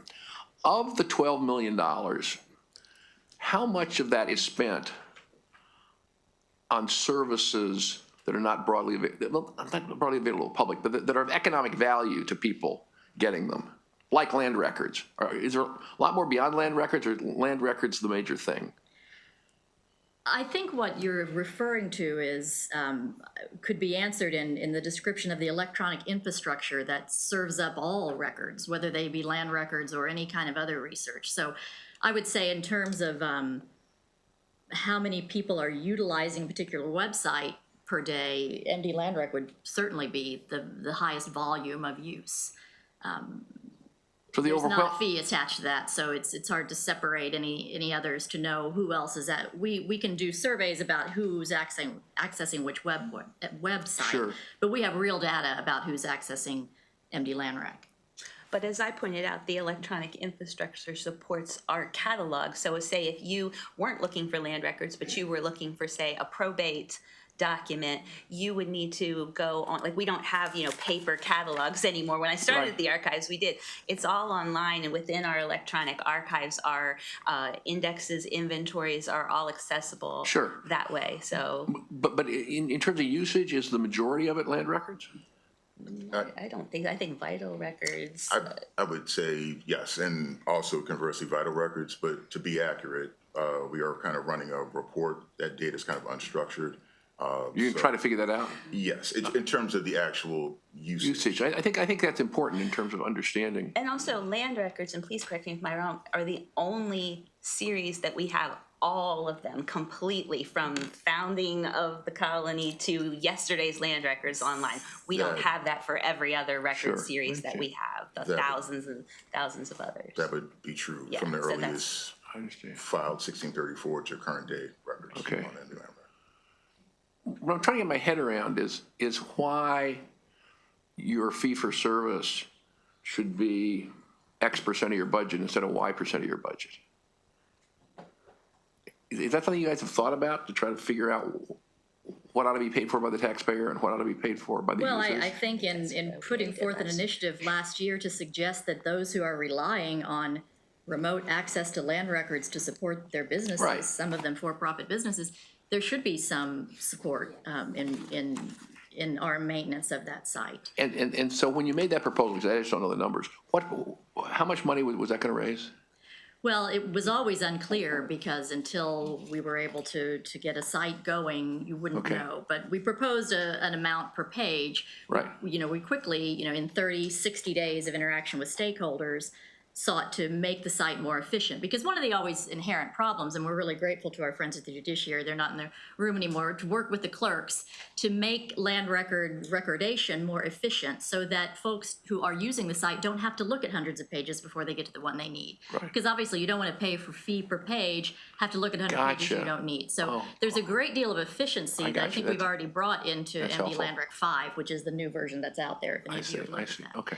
So more efficiency, we're seeking always more efficiency. Sure, no, I appreciate that. Well, I also want to be clear that that is not the only way you can see land records. It is the most efficient way if you want to do it from your office or your home. But land records are always freely available at the archives, and we also have the MD Land Rec system through the courts, so at the courthouses as well. So if you were in Garrett County, you can go to your local court there. You don't have to come to Annapolis. Oh, okay, but So but at scale, that's pretty inefficient. No, I understand, but I'm just saying that there have been allegations made that we were trying to restrict the land records see, from I see. people, and that is not the case. It was just the in-home or in-office. I got you. I understand, remote access.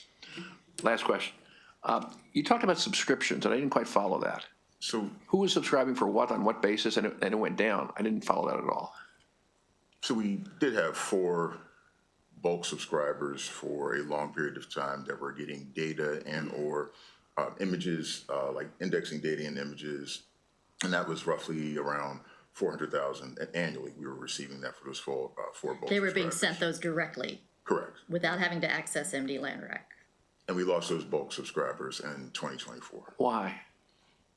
The reason we got was that there was a change in the business model. Again, there are a number of ways to easily migrate data from the site, so maybe they found that there was a better way to get the information rather than pay for it. Again, this was all. There were bulk subscribers who were doing the subscriptions, and you were charging for that. Correct. Yes, for 20 years, solid. Okay, I missed that part. Okay, so Yes. how much money came in from that? In the composite, I believe it was under 400,000, $500,000 at Goodyear. It's always going to fluctuate Okay, but depending on the number of records. 500,000. Yeah, it meant a lot especially when our judiciary funding went down to 500,000 from 5 million. Having those subscribers, almost got us to $1 million for funding. Gotcha. And that went away because folks stopped using it. Because folks found another way to use it without paying. I understand. Okay, all right, thank you, very helpful. Thank you, Madam Chair. I'm going to follow up on that line of questioning. So what is bulk? Like, is this thousands of records a day, or how does this, for, the yes, subscribers? I want to Yes. dig into that for a little bit. delivered monthly. They can come and draw down the records. Again, it just was for their convenience. Again, there are so many ways now that you can openly migrate and mass harvest data from the site. So again, they express that they changed their business model because. But that's about 500,000 images being directly delivered to them on a monthly basis. 500,000 images. Correct. Yes, images and indexing data. And there's 2 charges for either. Indexing data is roughly about $30,000. And then for the images, there's a per book or per image charge. A per what? Book or per image charge. Could you get us those Yes. details on that, a little more history on the Absolutely. bulk, that's on the subscribers? Sure. Kind of what, and the kinds of businesses that were subscribing? Sure. That would be really helpful, I think. Yes. Thank you. I think we currently only have 1 subscriber remaining. So. Okay, yeah, if we get more detail. Yes. Any other questions? Thank you very much. Thank you very much. We have one public witness, Shelley Sarkar. Please come up.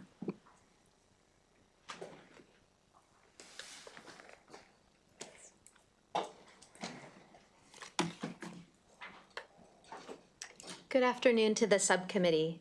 My name is Shelley Sarkar, and I'm here representing the Maryland State Bar Association with member attorneys from all practice areas across the state. I'm here today to share the potential impact of the proposed budget for archives on our members and recent history related to last year's budget process. We became involved in February of 2025 when the archives proposed a 20-cent per page paywall to access digital land records in their budget hearing. The fee would significantly impact much of our members' work and would also pass on to clients, ranging from large corporations to small businesses and low-income Marylanders. Costly fees may have also discouraged clients from even seeking a legal consultation. As soon as we learned of the fee, we directly engaged with archives and the governor's office to share our feedback and find an equitable solution. We continued conversations last summer and also provided feedback on new subscription models. However, they continued to be cost prohibitive to our members and were not implemented. I would also like to clarify on the record the purpose and impact of the bill that was referenced, Senate Bill 425, crossing the House 576.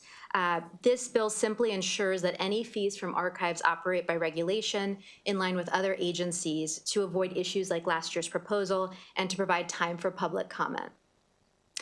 I wanted to address one of the key observations from the budget analysis, which notes that archives is continuing to explore a possible paywall by fiscal year 2028 with a different fee structure. As this timeline is quickly approaching, we simply ask for clarity on this and to be part of that conversation if that is explored. We have the shared goal of archives, as you've heard, preservation and access. We remain a ready partner to fix this. We know that our attorneys are regular users of these records and that archives has these costs to maintain and upgrade. We just ask that the solution provides some certainty to our members and the clients that they serve. Happy to answer any questions. Thank you. Thank you. Are there any questions? Thanks very much for being here. Thank you. Thank you. That concludes the hearing on the state archives. Thank you. Next up, Maryland Department of Transportation, the Motor Vehicle Administration, and we'll ask Kelly Norton to go through the analysis with us. Thanks. If you could tell the people in the hall that MVA is up next, that would be appreciated. Thank you.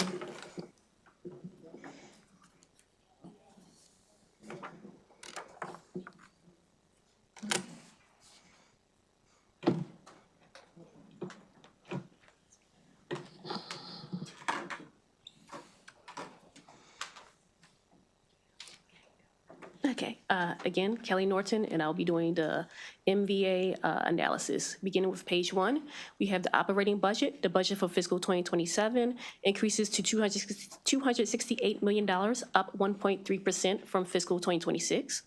The pay-go capital budget summary is on page 2. The fiscal 2027 allowance decreases to $20.1 million, or 25% from 2026. Moving on to managing for results. MVA's goal is to have alternative service delivery transactions such as self-service kiosk or online transactions as 85% of all transactions. Exhibit 1 on page 5 shows the ASD transactions as a percentage of all transactions from fiscal 2016 through 2025.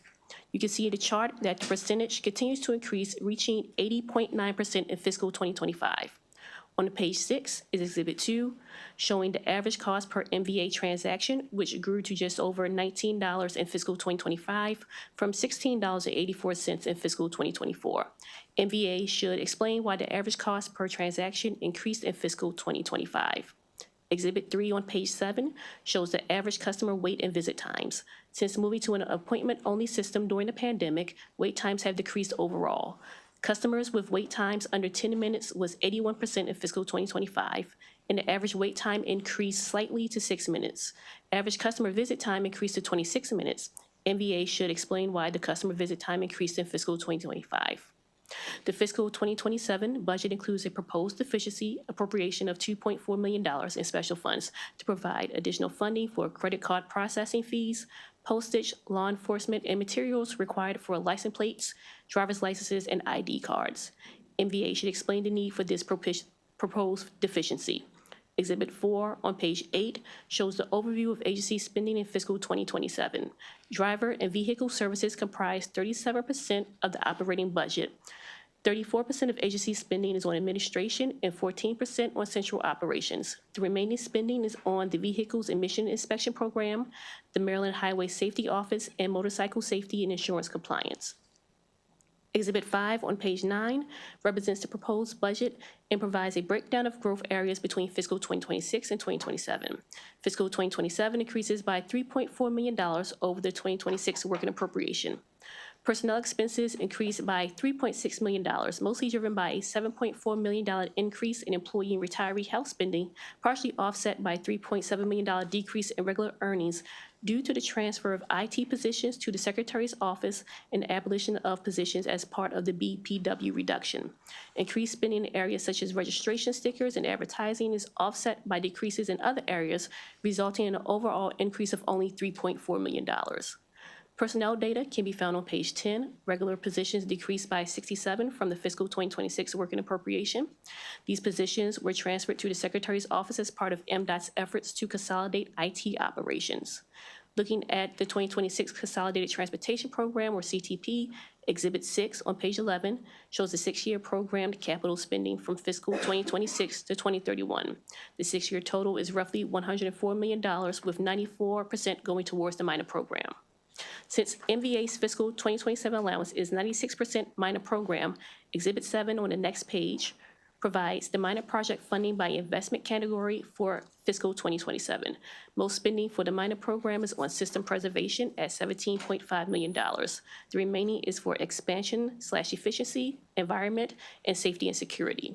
The cost recovery issue is on page 13. Beginning in fiscal 2026, the Budget and Reconciliation Act of 2025 required that MVA set miscellaneous fees to recover at least 100%, but not exceed 105% the sum of the MVA operating budget, the average annual capital program for MVA in the 6-year CTP, and MVA's portion of the cost for the budget year of MDOT data center operations. Exhibit 8 shows MVA's cost recovery rate from fiscal 2025 through 2031. MVA is on track to meet the new standards from fiscal 2026 through 2028. As of now, MVA expects to fall below the minimum recovery rate in fiscal 2029. It will need to raise fees to meet the minimum recovery rate. On page 14 are the recommended actions. They are to concur with the governor's allowance for the operating and pay-go budgets. An update on Real ID is on page 15, and that concludes my presentation. Thank you very much. Are there any questions for Ms. Norton? No questions. All right. Administrator Neiser, please come up, and Deputy Secretary Biddle. Thank you. Good afternoon, Chair Hedelman, members of the committee. Thank you so much. For the record, Samantha Biddle, Deputy Secretary of Transportation. Glad to be joined here this afternoon by MVA Administrator Chrissy Neiser. Thanks so much for the opportunity to be here today to discuss the Motor Vehicle Administration, and thank you, as always, to Kelly for her work on MVA's budget. Under the Moore-Miller administration, MDOT is serious about safety and has made historic investments in roadway safety. We're happy to report that in 2025, the number of roadway fatalities fell under 500, which is among the lowest annual count since 1960.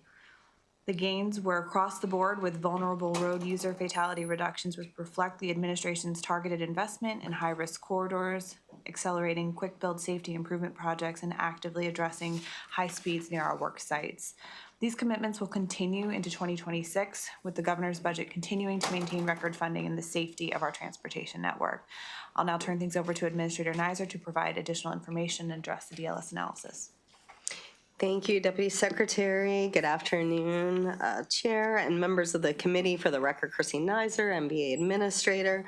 I do appreciate the time again that Kelly Norton spent and her thorough review.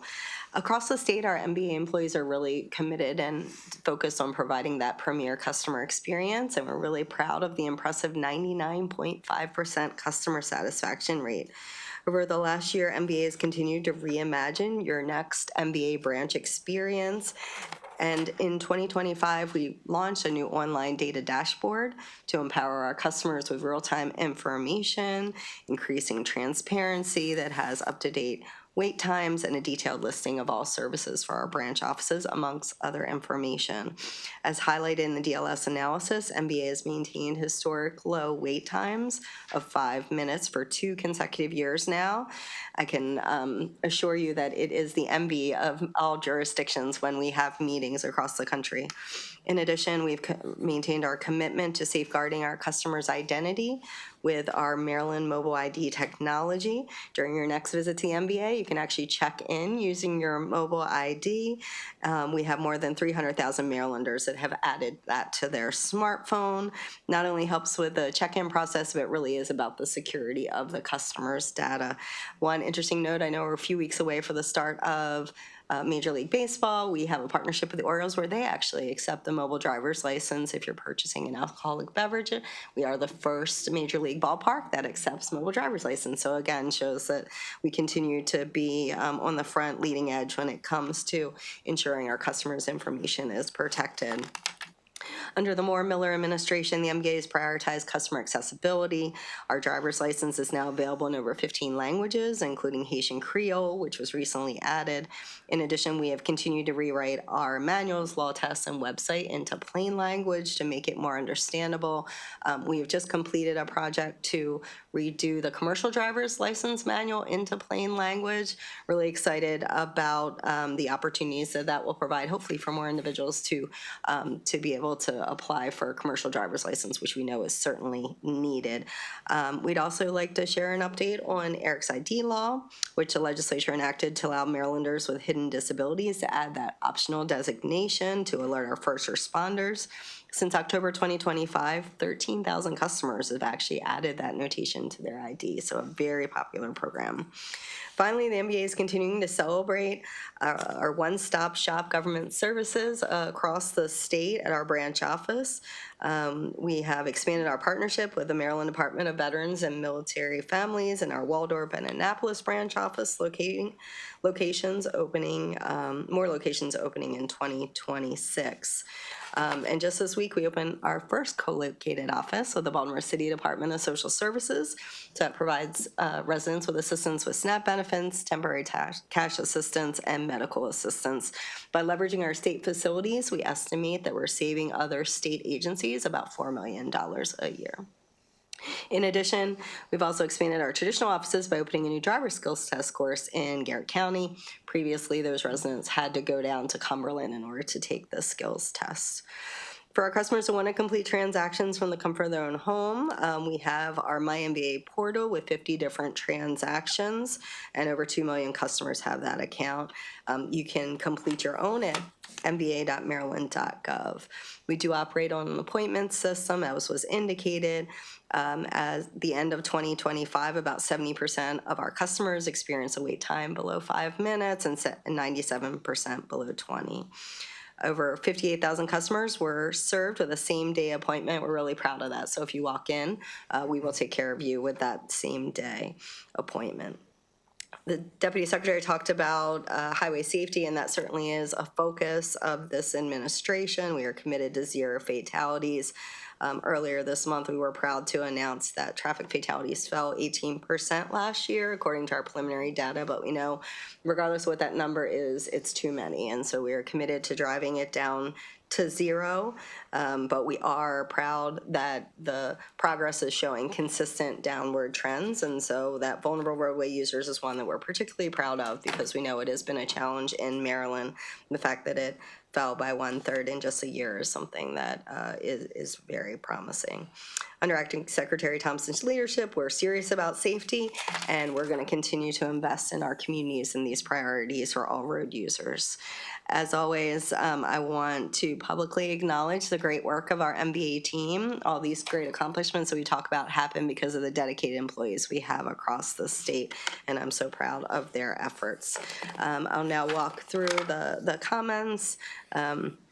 In terms of the first issue in the average cost per transaction in fiscal year 2025, we explained that there was, unfortunately, a misprinting of the cost per transaction, which showed a higher increase than in actuality happened. We certainly apologize for that wrong number being there, and it is being corrected. Certainly always something we're looking at in terms of maintaining our costs. The second question is related to customer visit time increasing slightly in fiscal year 2025. As I've kind of alluded to, we really are looking differently at how we do our business today. So visit time includes the customer session time, and that includes if you're taking a skills test or if you're doing the knowledge test, but it also includes if you do more than one transaction. We're really encouraging our agents to try to be proactive, help customers with any issue they might have with MBA as opposed to just completing that transaction. So frankly, we're really encouraging them to look at that more holistically, as opposed to just trying to get the customer in and out the door. It's that premier customer experience that we're really focused on. And in terms of the third issue, in terms of the proposed deficiency, there are things driving this such as postage fees as well as our credit card processing fees with fee increases that were indicated by the analysis. We pay a percentage of our credit card fees, and so therefore when our fees increase, the credit card fees also increase. We also had several postage fee increases last year. Obviously with the amount of mail that we send out at the MBA, that has a significant impact on us. In terms of the cost recovery, we concur with the DLS recommendation there, as well as the operating and capital budget. With that, we'd be happy to answer any questions the members may have. Thank you very much. Senator Salling. Good day, and thank you for the information. We see a lot more electrical vehicles out there, and we understand some of the things that are happening. We understand for instance, the emissions and by cost now, how much it's gone up. But, just knowing those things, vehicles are now, more cleaner and efficient. And that's why I believe a lot of vehicles are passing pretty well with the emissions tests. How well are we doing with that by cost? Because we know we raise that, we make sure they do their tests, but now with more electric vehicles. We're not going to drop the standard. We're trying to keep the standard high. But how well are we doing with that? Thank you for the question. We just embarked on a new VEEP contract. And so when we went about that contract, we wanted to make sure we got the best cost for the taxpayers. And so our previous model was a management fee. The vendor who runs the contract would receive a monthly fee, regardless of how many vehicles were tested. And the reality is we've made several changes over the years where we've allowed model years that were newer for that reason exactly, not to have to be tested. We're now up to 6 model years that don't have to be tested because the technology in the vehicles is cleaner and more significant.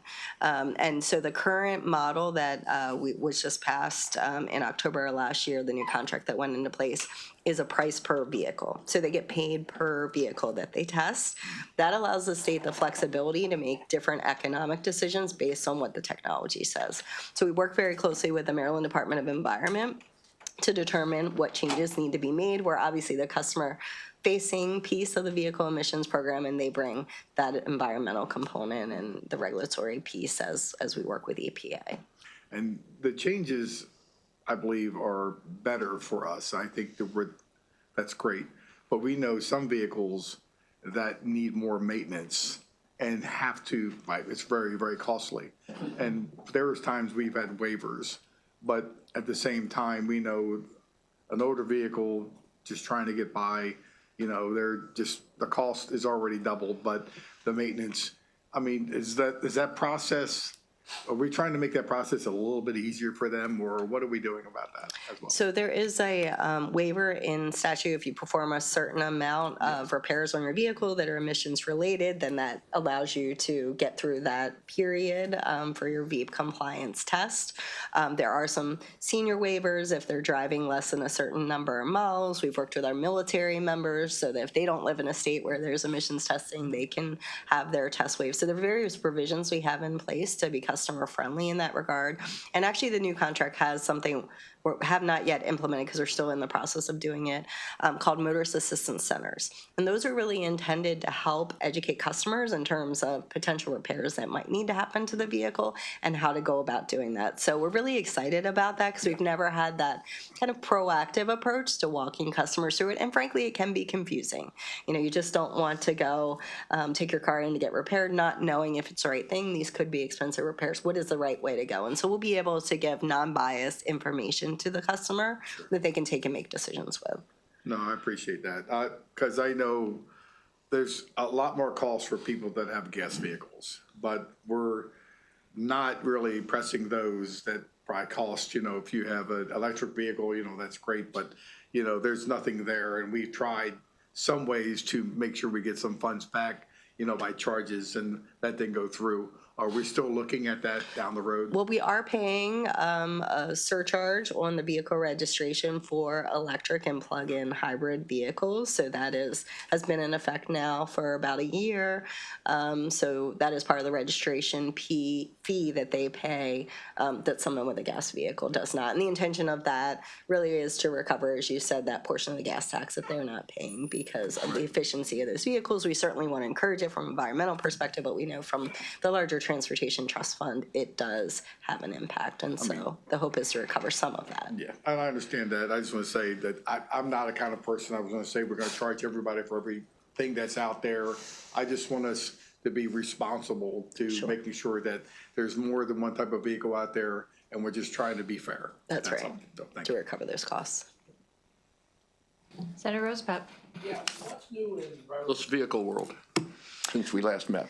Yeah, so there's actually legislation pending before the legislature. We've got a hearing next week on the Senate side, and so there is a lot of interest, obviously. Waymo's made an announcement that they are mapping in Baltimore. There are people in those Waymo vehicles, but certainly the intention, if there is approval by the legislature, is to have those robo-taxis as exist in many other states and cities across the country. Our Connected and Automated Vehicle Working Group, as you know, continues a lot of good work to make sure Maryland is positioned. There are clearly safety benefits, there's economic developments, and just benefits all around that Maryland wants to be positioned to be in the right space for. So we are actively working on this with our partners, the Secretary's office, other state agencies to make sure that we're implementing it in the right way, including law enforcement, because obviously they have to be part of that solution. So basically, you're still monitoring what's happening elsewhere, monitoring, I guess, these mapping that's going on. So we've had several entities that have come to us and applied for a permit to operate on Maryland roadways. None of those permits are currently active, but we've had self-driving shuttles that have operated on the roadways. We have a Maryland small business from Howard County who's got some self-parking technology that we've worked not only from a private entity standpoint, but also they had a partnership with MTA. As you think about parking lots that, crowded spaces, self-parking technology's got some interesting application. Also at BWI, there's some, potential implementations. Many of our universities are also working on other projects like wheelchairs that are automated to be able to assist people even through the airport. So there's lots of applications we are actively working on, but there's no specific permit that's in operation today. But are there permits that you have the authority to give now, or does it depend on the legislation? So the permit is something we can do under existing authority. We've got a section under our statute that allows us to do these kind of pilot programs. They're specific, they make applications for a specific period of time, specific application. They let us know when, where, those kind of things. We issue a permit number as well as a physical permit. It is visible in our system, so law enforcement knows. We send out bulletins to make them aware. If there's a local jurisdiction impact, we make the locals aware. So what do you think the timing is? And I'm not pushing it. What do you think the timing is so someone will actually get a permit to do something? Yeah, so part of, what is before the legislature would take it beyond permits, right? Would take it to the actual operational stage. There does need to be legislative authority for that piece to happen. I'm asking in terms of what you do have permit authority for. You expect to issue some permits in the next week, the next month, the next year? So we don't have any that are pending permit at this point. No, we've had them in operation in the past, but they're not currently operating. Yes. Okay, thank you. Thank you. Thank you very much. Thank you. Appreciate your being here. That concludes the hearing for the MVA. We will now move on to the Maryland Department of the Environment and invite up Andrew Gray, who will go through the analysis with us.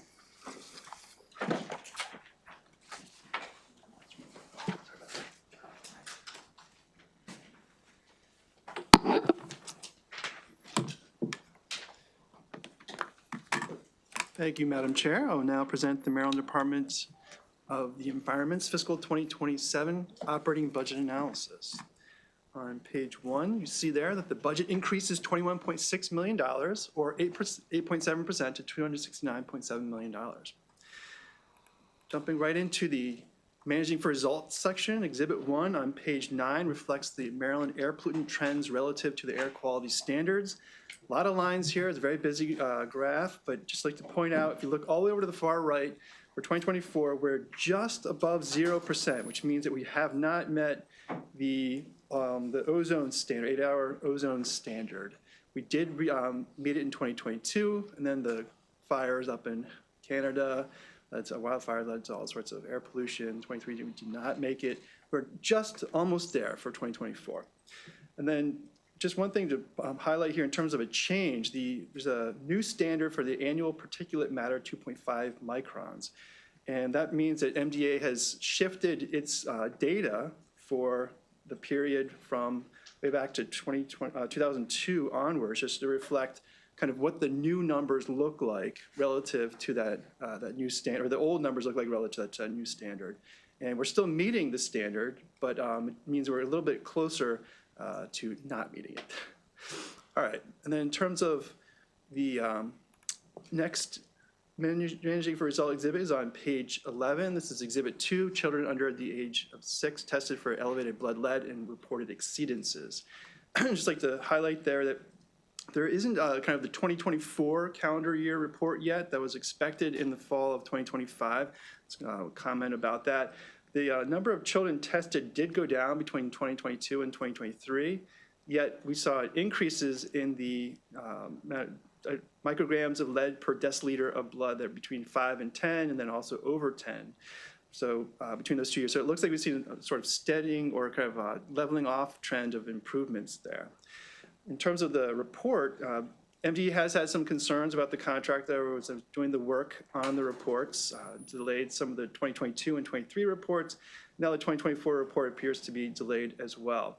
MD should comment on why it has not posted that particular report, which would typically have been available in the fall of 2025, and why the child blood level improvement trends appear to have leveled off. The third Managing for Results exhibit on page 13 concerns Public Information Act requests and permit data. So in terms of the data that is available, the permit applications received is that yellow bar. You do see an increase in 2024 in terms of the number of applications received. But then in terms of permits issued, you're actually seeing a revision of the data for the last couple of years. So instead of the blue bar, you go down to the red line. So kind of rebasing of that data, which we're going to have the agency comment on, as well as commenting on why some of the measures that have been provided in the past are not provided anymore. And that's on page 12. Moving now to the federal rescissions in recent funding in page 14. There's one federal rescission. This is for EPA's $1 million Environmental Justice Government to Government Program funding that goes to the Chesapeake Bay Trust. So there was a reduction of $731,000 or so. So some of the funding was available over, I think it was 3 years. But now that that funding has been reduced, that means that there's going to be some minor changes to MDE's operating budget because they were only taking some of the little bit of the funding for the overhead costs. But it means that the Chesapeake Bay Trust is really losing a lot of money in terms of the funding that would have gone to them otherwise. In terms of the legislative additions, there was a funding for the City of Hagerstown's long-term, long-range water and wastewater infrastructure study. That funding was approved at a city council meeting back in June 2025. DLS recommends that the agency, MDE, comment on the status of that particular study. And then in terms of the proposed efficiency, fiscal 2026 appropriation of $4.2 million in federal funds. This is from the EPA's Climate Pollution Reduction Grants funding. And very exciting in terms of the work that can be done there. MDE, or Maryland as a whole, are part of 2 coalitions. The Climate Pollution Reduction Grants will support the Clean Corridor Coalition and also the Atlantic Conservation Coalition. It looks like most of the work that's being discussed here in particular is going to be about the Atlantic Conservation Coalition.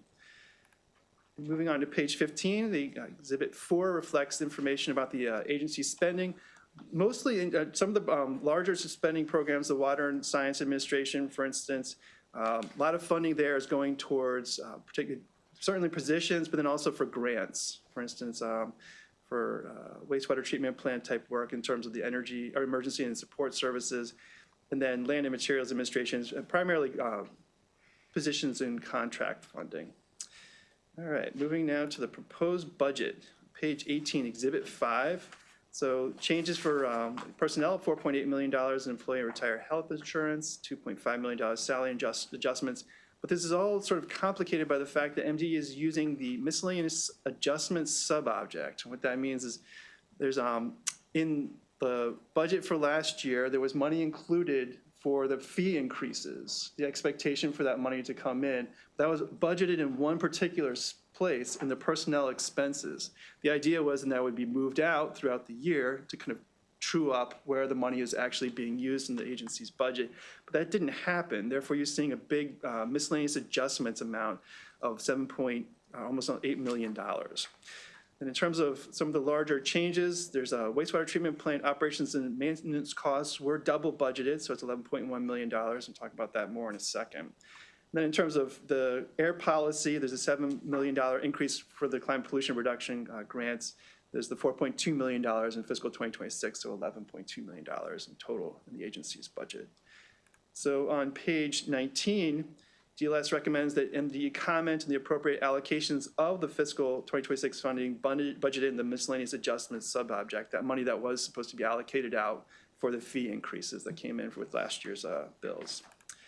And then on page 20, DLS recommends that the funding for the double budgeted wastewater treatment plant operations and maintenance costs, $11.1 million, be deleted from the agency's budget. And in terms of the Budget Reconciliation and Financing Act and policy legislation, that's on the bottom of page 20. So a couple of different components here.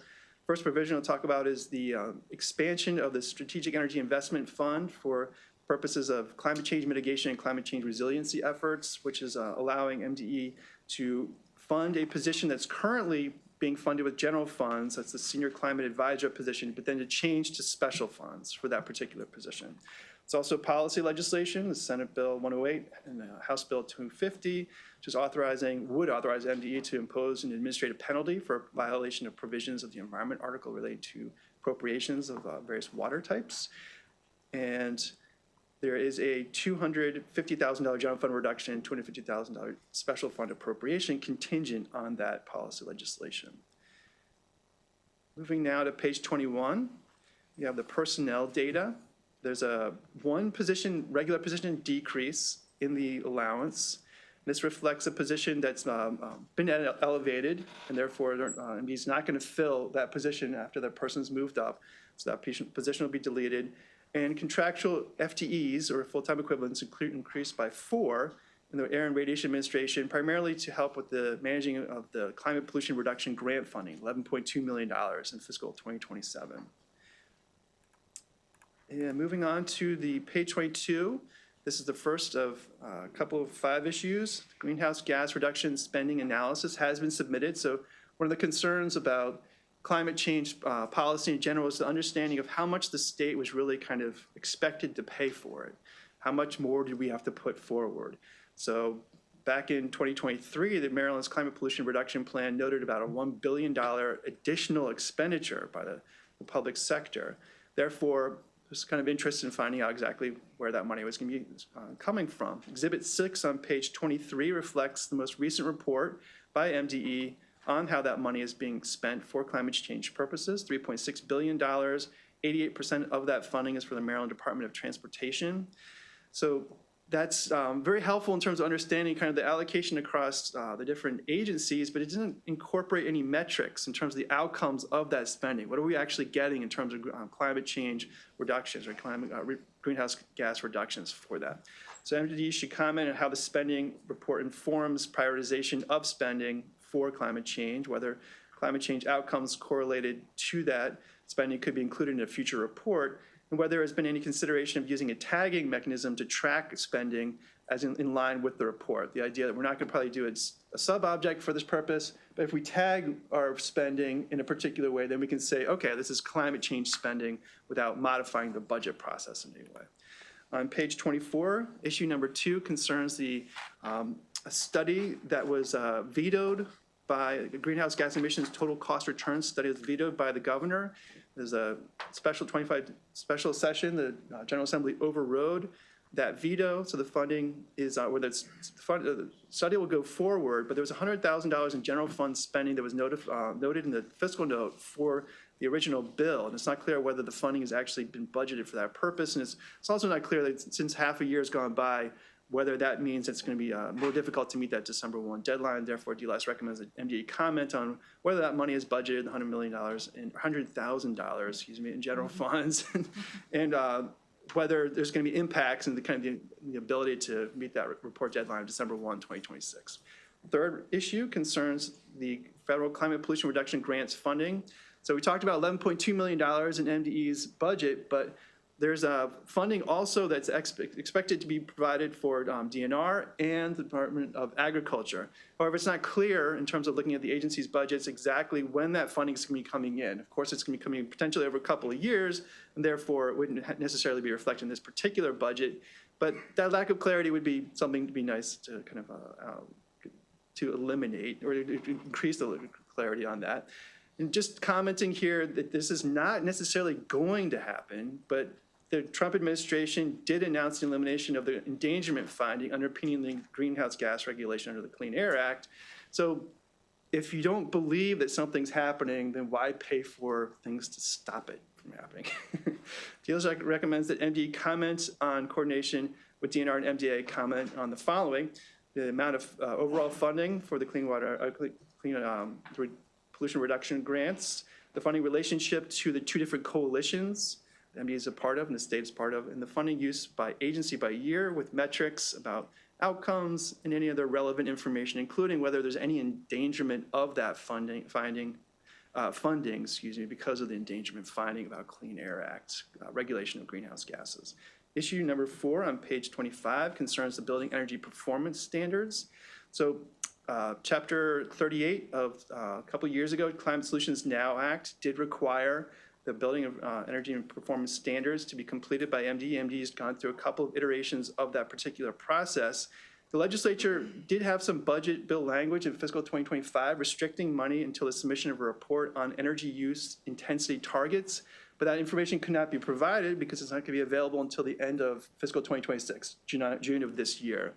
So that's going to be part of the recommendation in terms of doing a report for that.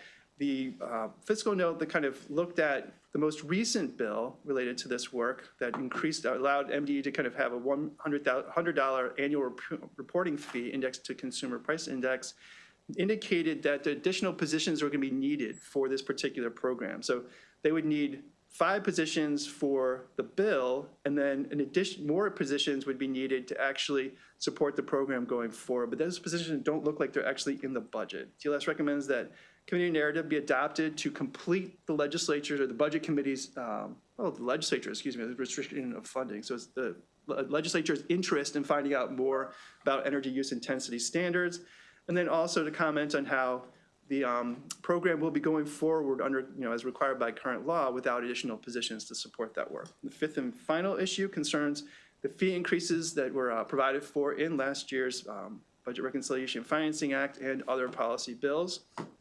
The concern here is that the information provided with the fiscal 2027 allowance did not allow DLS to understand the overall scope of those revenue increases because the revenues reflected in the information appear to be extremely elevated. So on page 28, you see some fairly large differences. So this isn't the absolute amounts, the difference between the 2 years, between last year's information and this year's information.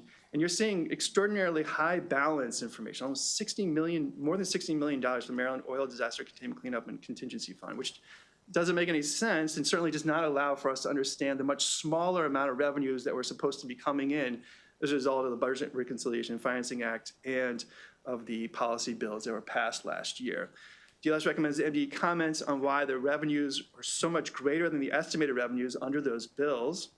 the likelihood of the estimated closing balances being realized as noted, and the overall experience with the new revenues generated and how they've been used to stabilize or expand programs for the environment.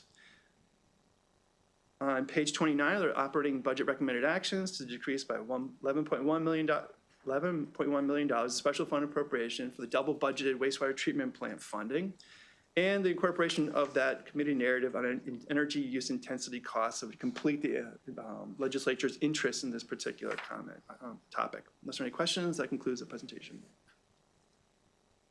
Thank you very much. Are there any questions for Mr. Gray? Thank you. Secretary McElwain, welcome. Thank you.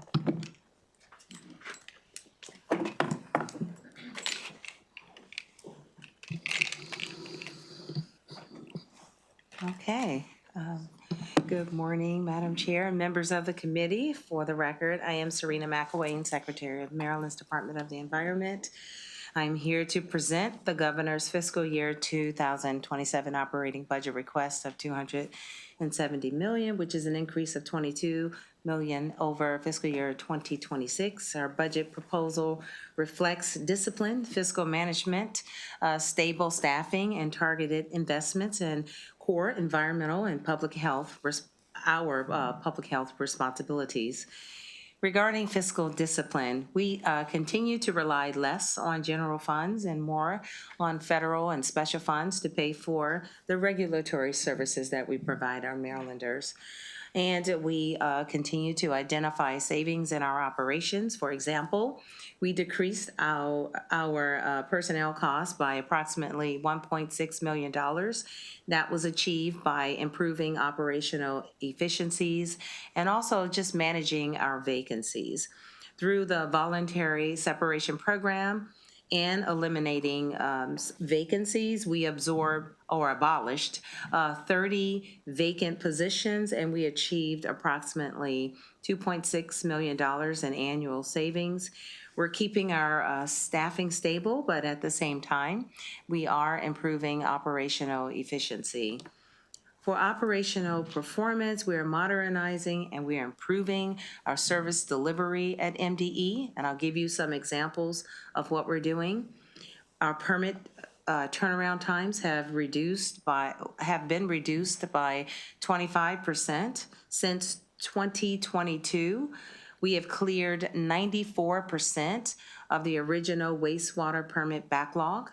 We have reduced our permit renewal backlog by nearly half. We expect the remaining routine inspection backlogs of water and wastewater to be resolved by the end of the calendar year. Internal technology modernization that we've been taking on very seriously this year and last year.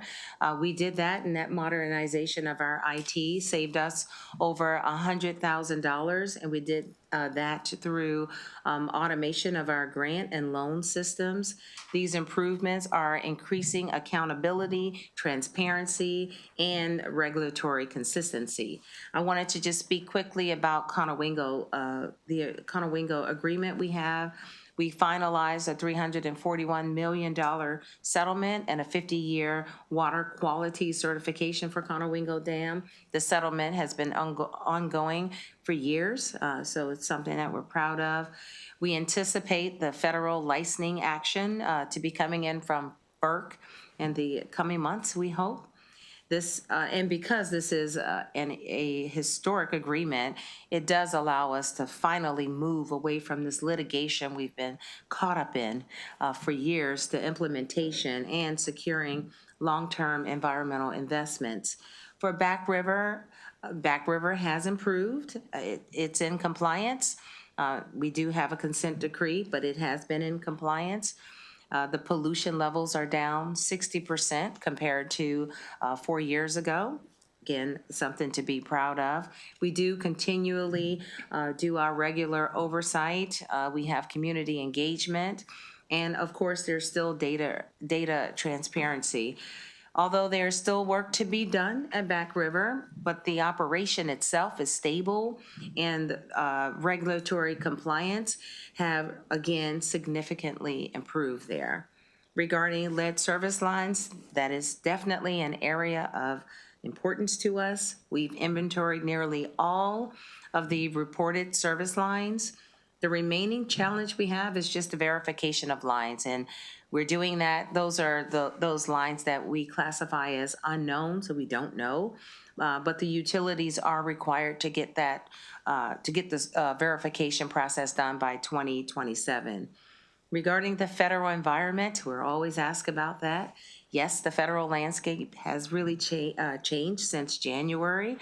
But federal funding, it still remains essential to the environmental work that we do.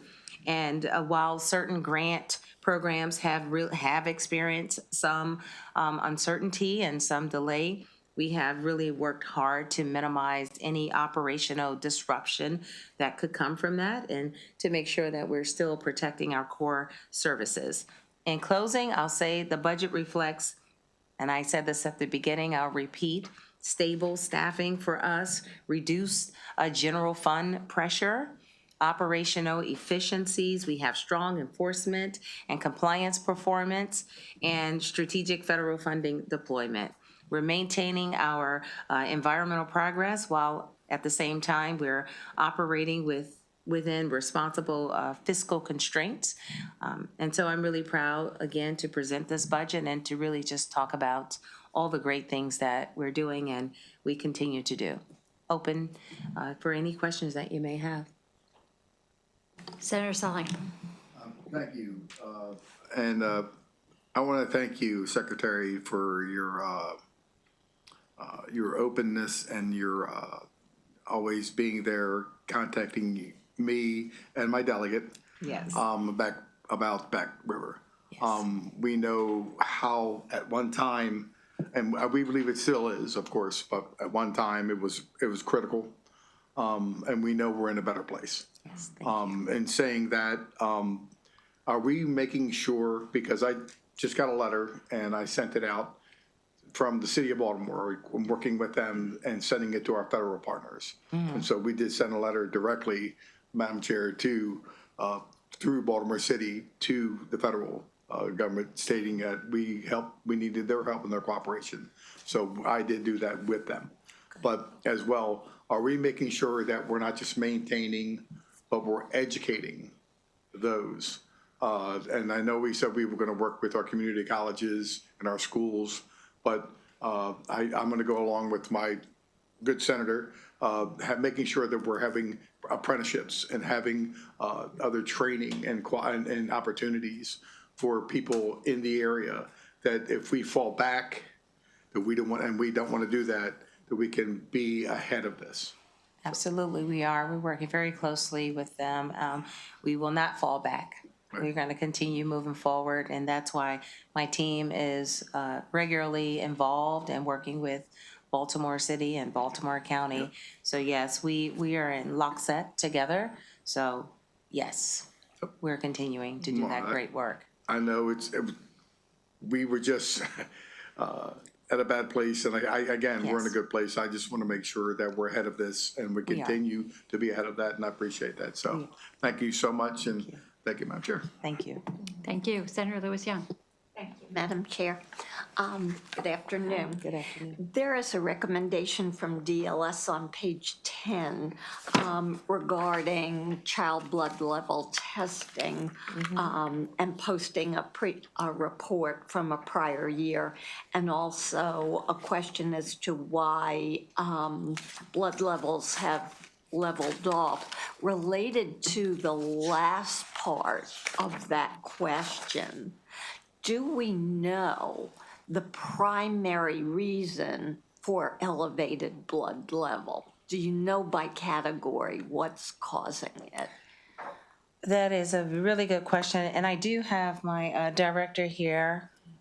Which one of you can come up and would you please come up and answer that great question for us, since this is your program? Thank you so much, and just introduce yourself. Sure.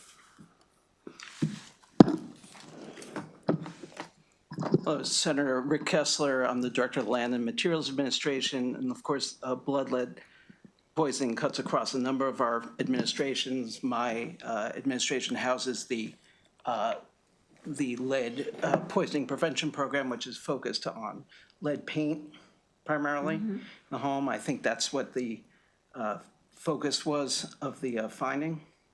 And so part of this we're seeing, so in the last 10 years, we've gone, the threshold for what we consider a poisoned child has dropped from 10 to 5 and now 3.5 micrograms in the bloodstream. So what we've done is say we've got a much broader group of folks that we're looking at as having been poisoned. The primary sources, I mean, for Maryland, obviously our program is built around lead paint, but you have, there's lead that can come from drinking water pipes, lead that in cinnamon and spices, in fact, in things we grow. So applesauce has been a source of lead. In some cases, there have been recalls. So there are a number of factors, but primarily we're focused on trying to ensure that, per the statute, that children between 0 and 6 are protected from lead dust and things associated with lead paint in pre-78 houses. And that has been a major source for us. Okay, thanks very much. Yeah. I'll follow up with you on a Anytime, particular Senator. area later, like lead ammunition. Happy, whatever this. Thank you. Thanks. Yes, ma'am. Thank you. I have a couple of questions. Your response on the permitting and PIA request data, I'm a little confused because there is some discussion in your response about looking at, you did some internal tracking and then synchronizing the data. I'd like to better understand that, and I would urge you to make that public. And you had said that the time had been reduced by 25%, I believe, which is very different from the data that had been, well, we don't know because the data hasn't been shared. So in the interest of transparency, I think that would be an important metric for public to know and to see. Along those lines, can you tell me what is the status of the updates to the stormwater regulations? When do you expect them to be complete, and how will they incorporate the latest climate data? Thank you. I'm going to turn it over to you, Lee Carey, Director of Water and Science, if you could answer that question since you're running that program and you know exactly where we are with the regulations. Sure. Good afternoon, Senator. Lee Curry, Director of the Water and Science Administration. With the stormwater regulations, they will include forecasted climate information, so we're looking out to multiple time periods. Right now, they're just finishing up the public comment period. So we went to public comment. There were some communities that reached out to us, homeowners associations in particular. We extended the public comment period. And then a few other folks reached out to us from the agricultural community. So we extended the public comment period again. Right now, we've received about 1,000 individual comments that we're going through.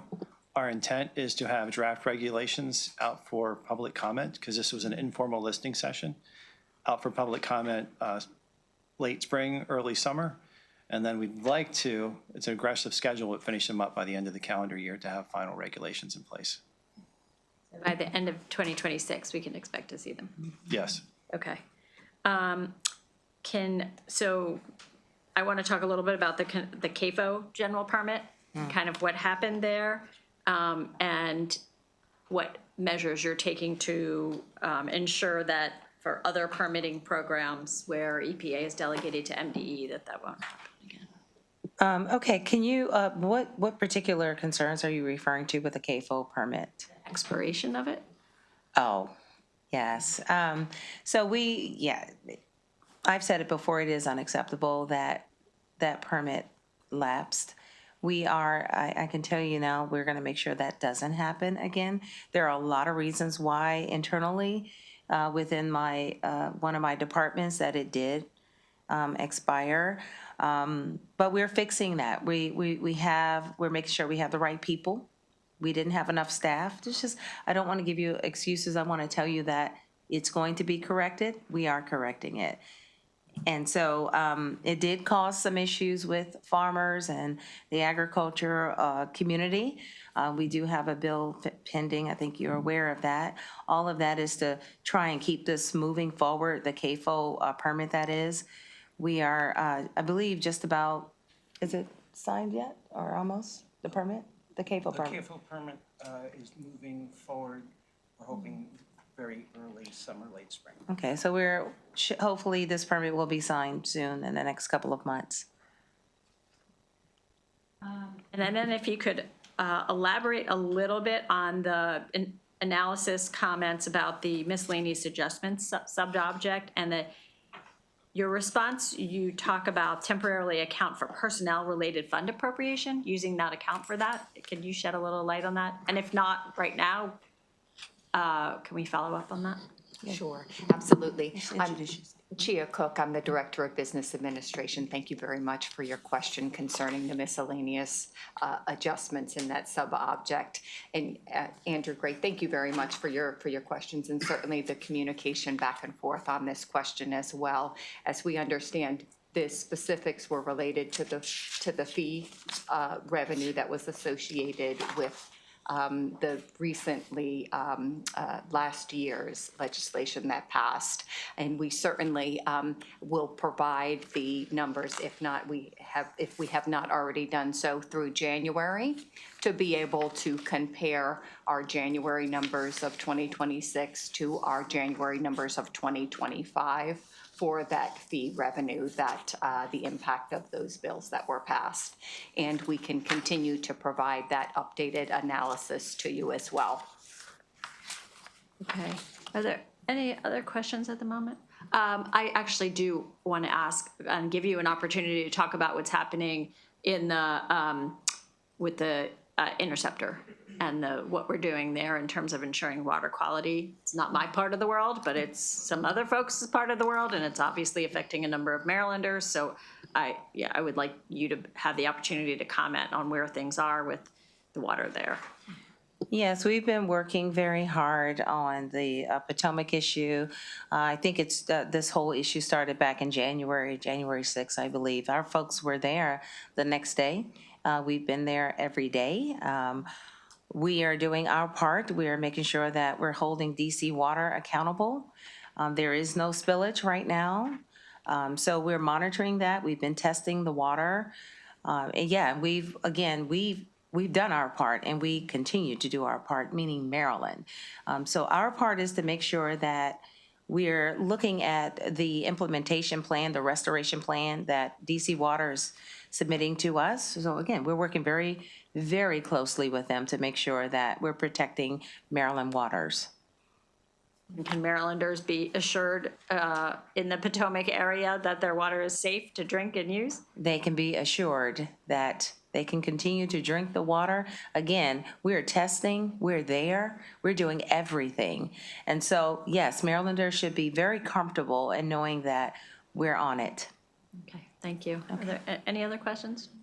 All right, thank you very much. Thank you. And we'll be in touch about following up with some things. Thank you so much. Thank you. That concludes the hearing for, oh, I'm sorry, Matt Stegman has signed up to testify as a member of the public. Matt.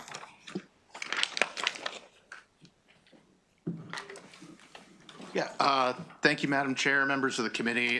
Matt Stegman from the Chesapeake Bay Foundation. We are supportive of the department's budget as introduced by the governor, and would ask you to please look upon it favorably. I think you also have some written testimony from other folks in the environmental community to that same effect. You know, I'll just say the same thing I think I've said to you about a couple of the other agencies that really support our environmental progress and our bay restoration progress. MD really does have a outsized impact through all of the different programs that they run on the health of the Chesapeake Bay, on the progress of the restoration of the Chesapeake Bay. They are, in the big picture, a pretty small slice of the overall state budget, but they do a lot of really important work. And I think as, Mr. Gray noted in his analysis, there are a lot of federal policy changes that seem to continually be coming down the pike. And in my opinion, they are generally not more protective of our land, of our water, of our air. And so the state level leadership that we have is really more important than ever. We ask a lot from our environmental regulators. And so just want to make sure that they have the people, the personnel, the resources that they need to do the important work they do. So thank you. Thank you. Any questions for Matt? Thanks very much. That concludes the hearing for Maryland Department of Environment. Thank you. Next, we'll call up Samuel Quest to provide the analysis for the Maryland Environmental Service.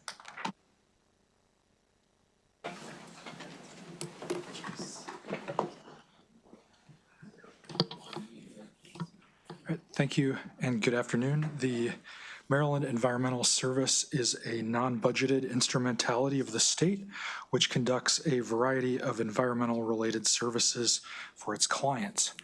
On page 1 of the analysis is data from MES's fiscal 2025 audited financial statements, which show that the total net assets increased by $1.2 million in fiscal 2025, and the total operating income grew by $569,000.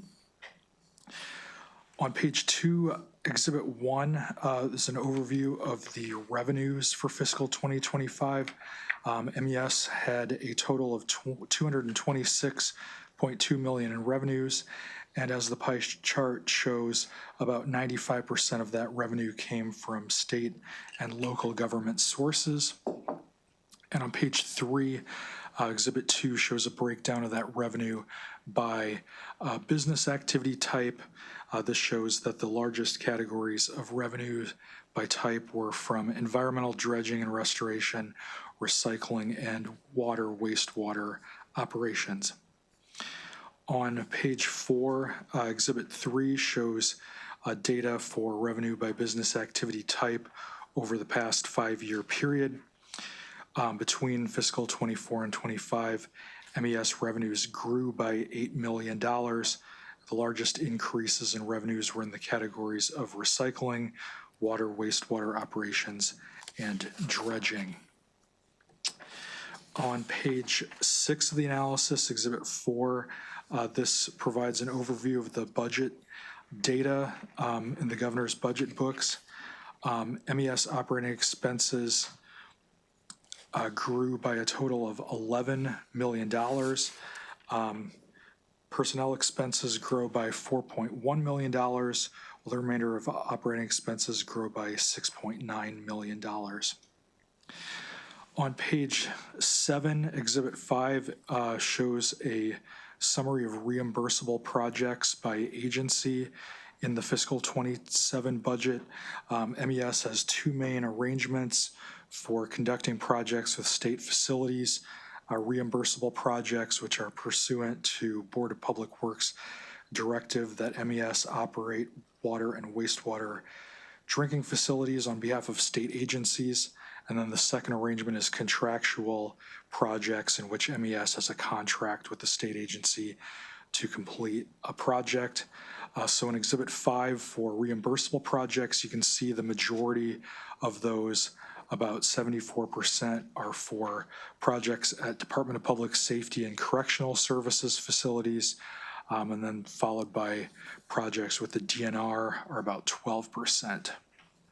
For contractual projects, on page 8, Exhibit 6, this shows contractual projects by state agency by revenue totals for fiscal 25.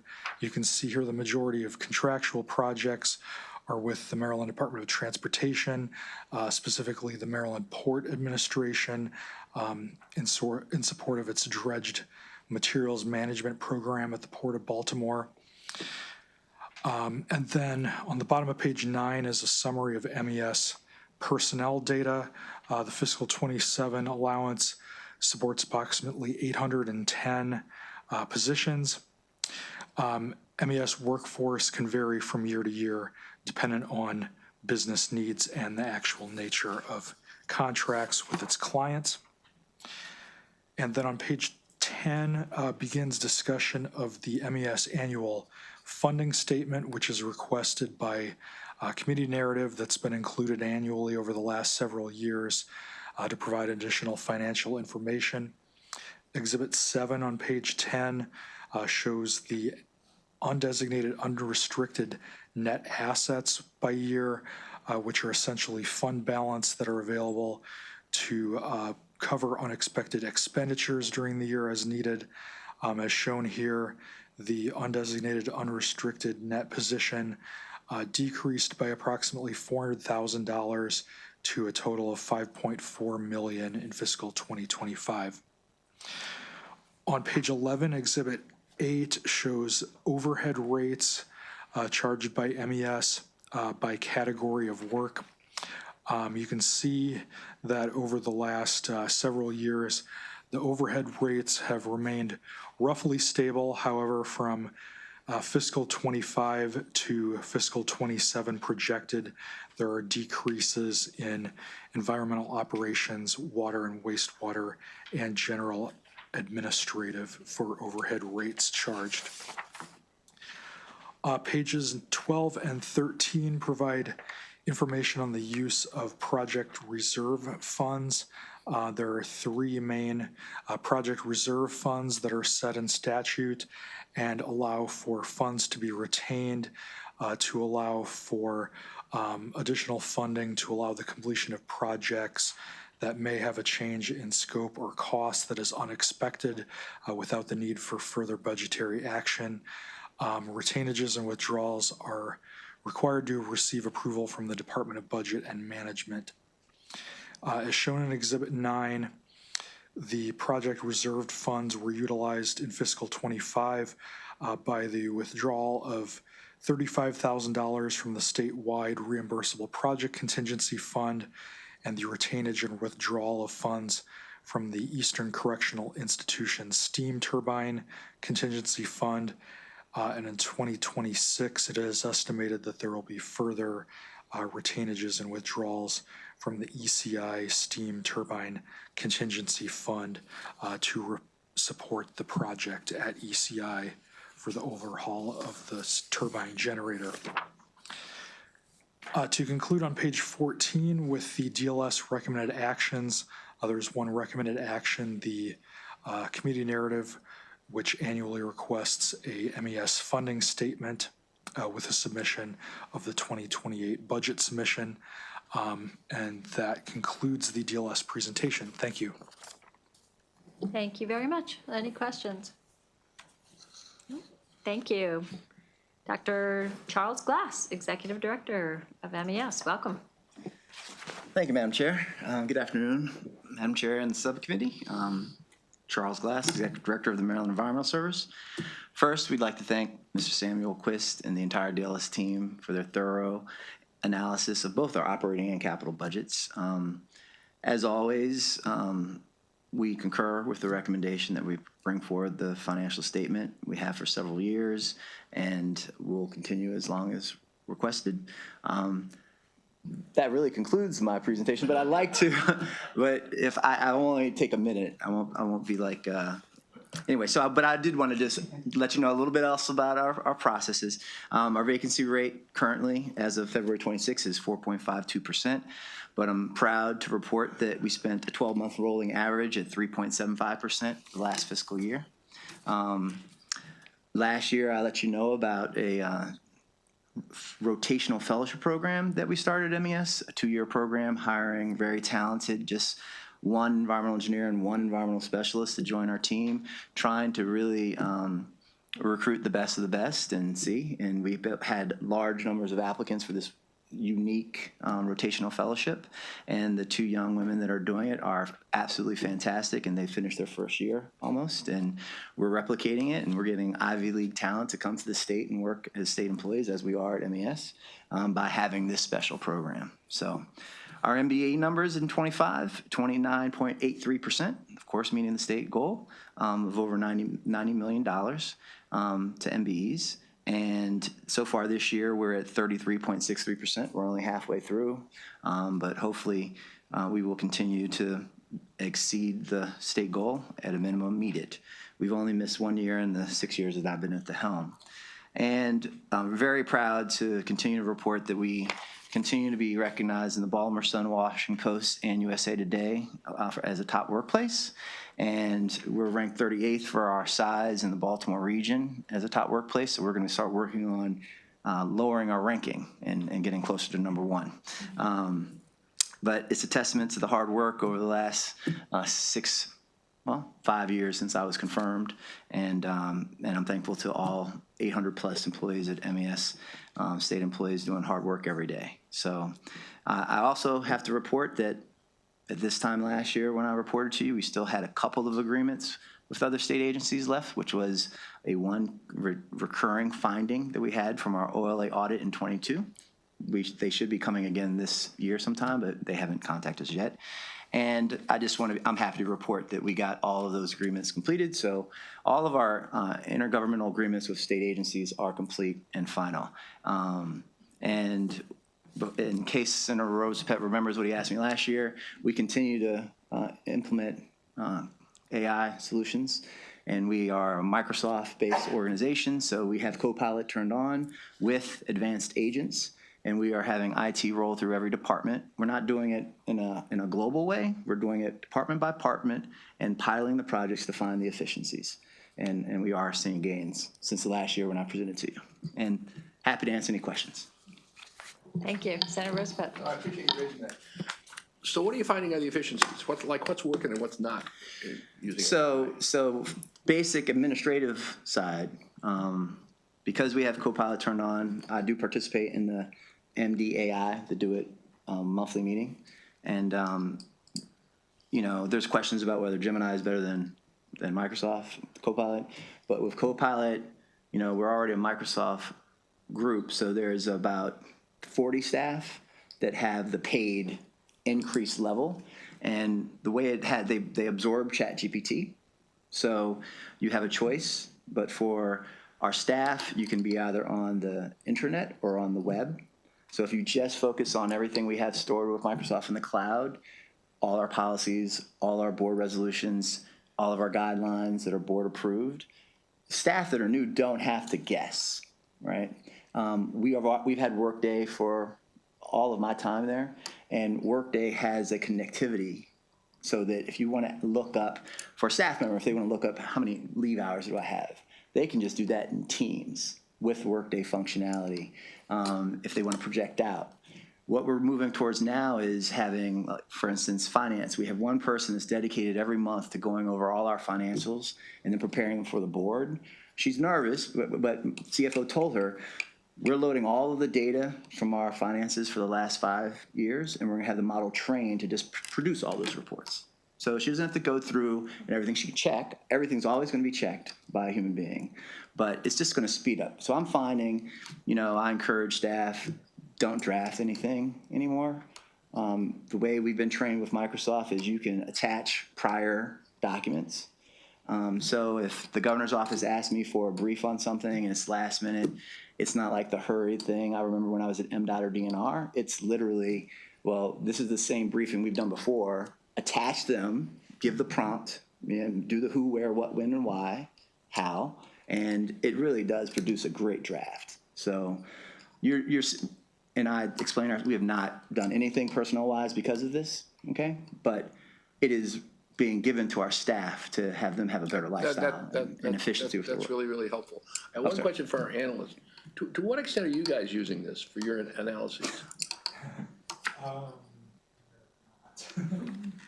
guess I think it's kind of informally, people may be using it just informally for research. Right, but not strategically like they are. No, I think we're still doing mostly the same policies as always. Gosh, I think that's an issue we ought to talk about. Thank you. Thank you. I have one question. Yes, This is a little strange, but you had an agreement with Department of Aging on durable medical equipment? We still do, ma'am. That's how? That seems to me to be beyond your wheelhouse, but no? Oh, well, if you ever want a briefing from us, if you don't really know that much about us, I'm happy to do so. So I'll explain it. We have 4 operating groups. So you can think of it as large business lines. water and wastewater, solid waste, stormwater, technical environmental services, and our big dog, our number one, is support to the Navigation, Innovation, and Stewardship Department, which used to be Harbor Development of MPA.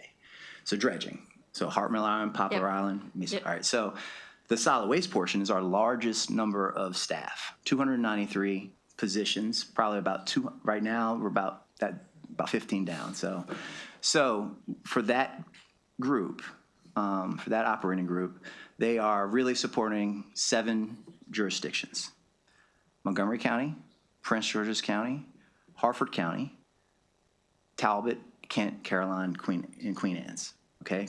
Those 4 shore counties, we have a 92-year agreement to handle all of their solid waste. So we landfill operations, recycling, household hazardous waste, et cetera. That group also does energy. I'm sorry, what was your question related to, though? I'm sorry, I'm going off. DME, okay. They do, they also, just a quick note, and this is where ECI is connected. A long time ago, energy got added to our portfolio as an operational thing, not as MEA, right? So DME comes along because that material ends up in landfills, or in my county, Montgomery, an incinerator. And if it's not metal and gets pulled out, then it gets burned. So a lot of times it just needs to be sanitized. So about 7 years, former Senator Rona Kramer had the idea of the program, and there was an old tobacco barn down in Prince George's County that was retrofitted. We have a sterilization area. So the equipment, we have collection all over the state now, and then redistribution back to the state. Last time I checked, it was like 700,000 tons of material has been kept out of the landfill in that time. It's an incredible program. If you have anyone in your jurisdiction that needs materials, we're talking about County has a program Has a like that, disposal. has a loan program. I think it's for free. Yeah, it But is. I didn't know you guys sanitized it all. we So, are the Okay. Thank you. Who knew? Learn something new every day. Well, thank you very much. Appreciate your being here. Thank you, Madam Chair. Thank you. Hey, you know. Thank you. Thank you. Thank you. All right. Last but certainly not least is the Department of State Police, and we'll invite up Madeline Miller.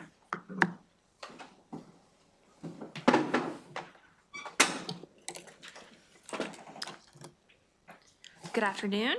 Today I'll be presenting the operating budget analysis for the Department of State Police. Between fiscal 26 and 27, the allowance grows by $21.7 million to $692.4 million. Most of the change is explained by growth in personnel costs and offsets from lower vehicle spending and one-time costs for the Maryland Coordination and Analysis Center. Turning to the MFR section in Exhibit 1 on page 5, the department is tasked with collecting crime data from local law enforcement agencies and sharing that data with the FBI.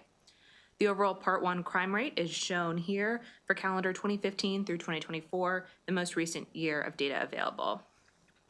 Between 2023 and 2024, Maryland's rate fell about 1.1% to a level 12.6% higher than the national level.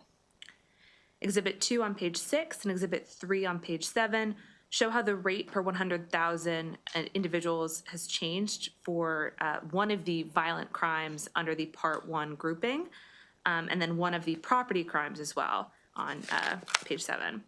So violent crimes include murder, rape, robbery, and aggravated assault. In 2024, there were 7.4 murders per 100,000 in Maryland, compared with 5 at the national level.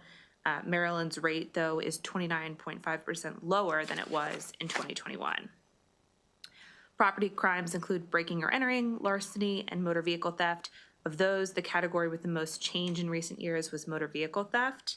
There was an 18.9% decrease in thefts of this type between 2023 and 2024. Despite the decrease, Maryland's calendar 2024 rate is still 59.4% higher than it was in calendar 2022. In contrast, the national rate in the most recent year is 9.2% lower than it was in 2022. The second MFR topic begins on page 8. Exhibit 4 shows that the traffic fatality rate is estimated to decrease by 17.5% between 2024 and 2025 as vehicle miles traveled increases by about 1.3% and as there were about 100 fewer fatalities. One reason for this reduction could be enforcement of driving under the influence laws. Between calendar 24 and estimated 2025 data, DUI arrests rose approximately 1.2% after a few years of declining arrests, as shown in Exhibit 5 on page 9. The third MFR topic is illustrated with Exhibit 6 on page 10. One of the ways through which the department investigates crimes is through its Forensic Sciences Division, which operates laboratories and provides analysis of multiple types, including controlled dangerous substances, or CDS. Exhibit 6 shows CDS cases in calendar 2020 through estimated 2025 data. The completion rate of those cases analyzed can change from year to year. For example, 89.3% were completed within calendar year 2020, and 95% were completed in 2023. It'll never be 100% of cases because new cases can be submitted every day of the calendar year, and average turnaround time is about 55 days as of calendar 25 data.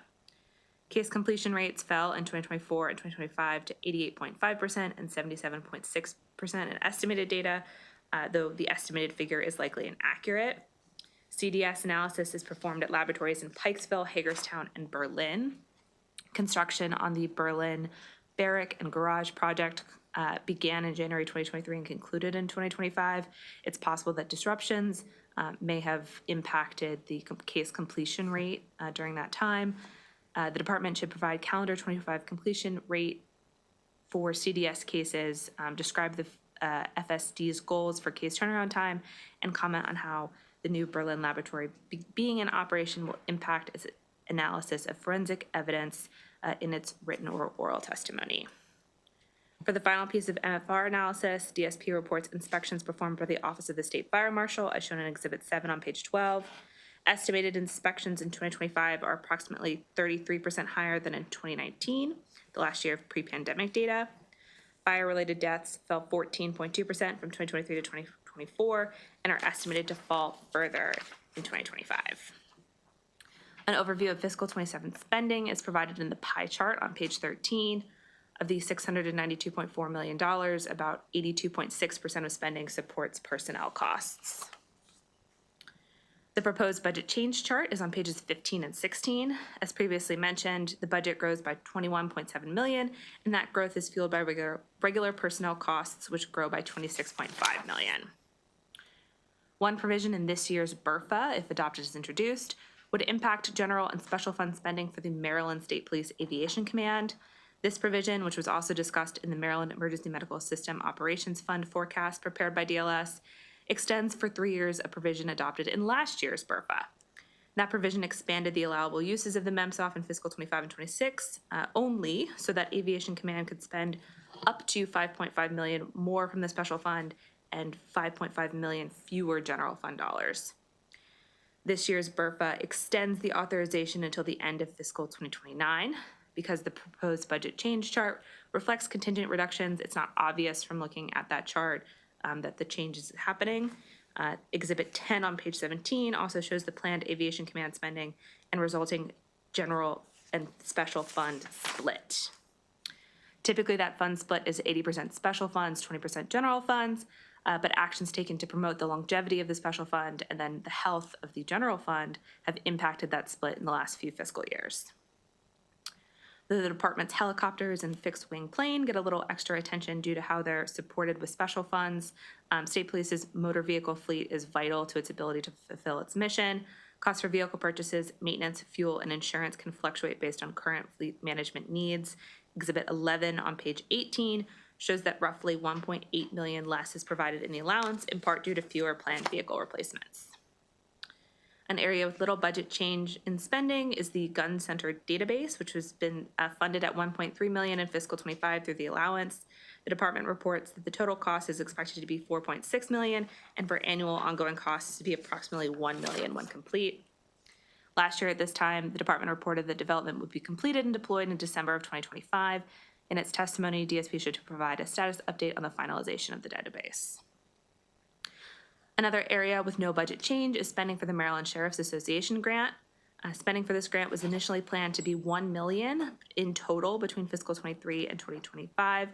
The spending is unmandated but was continued in fiscal '26, as well as the allowance.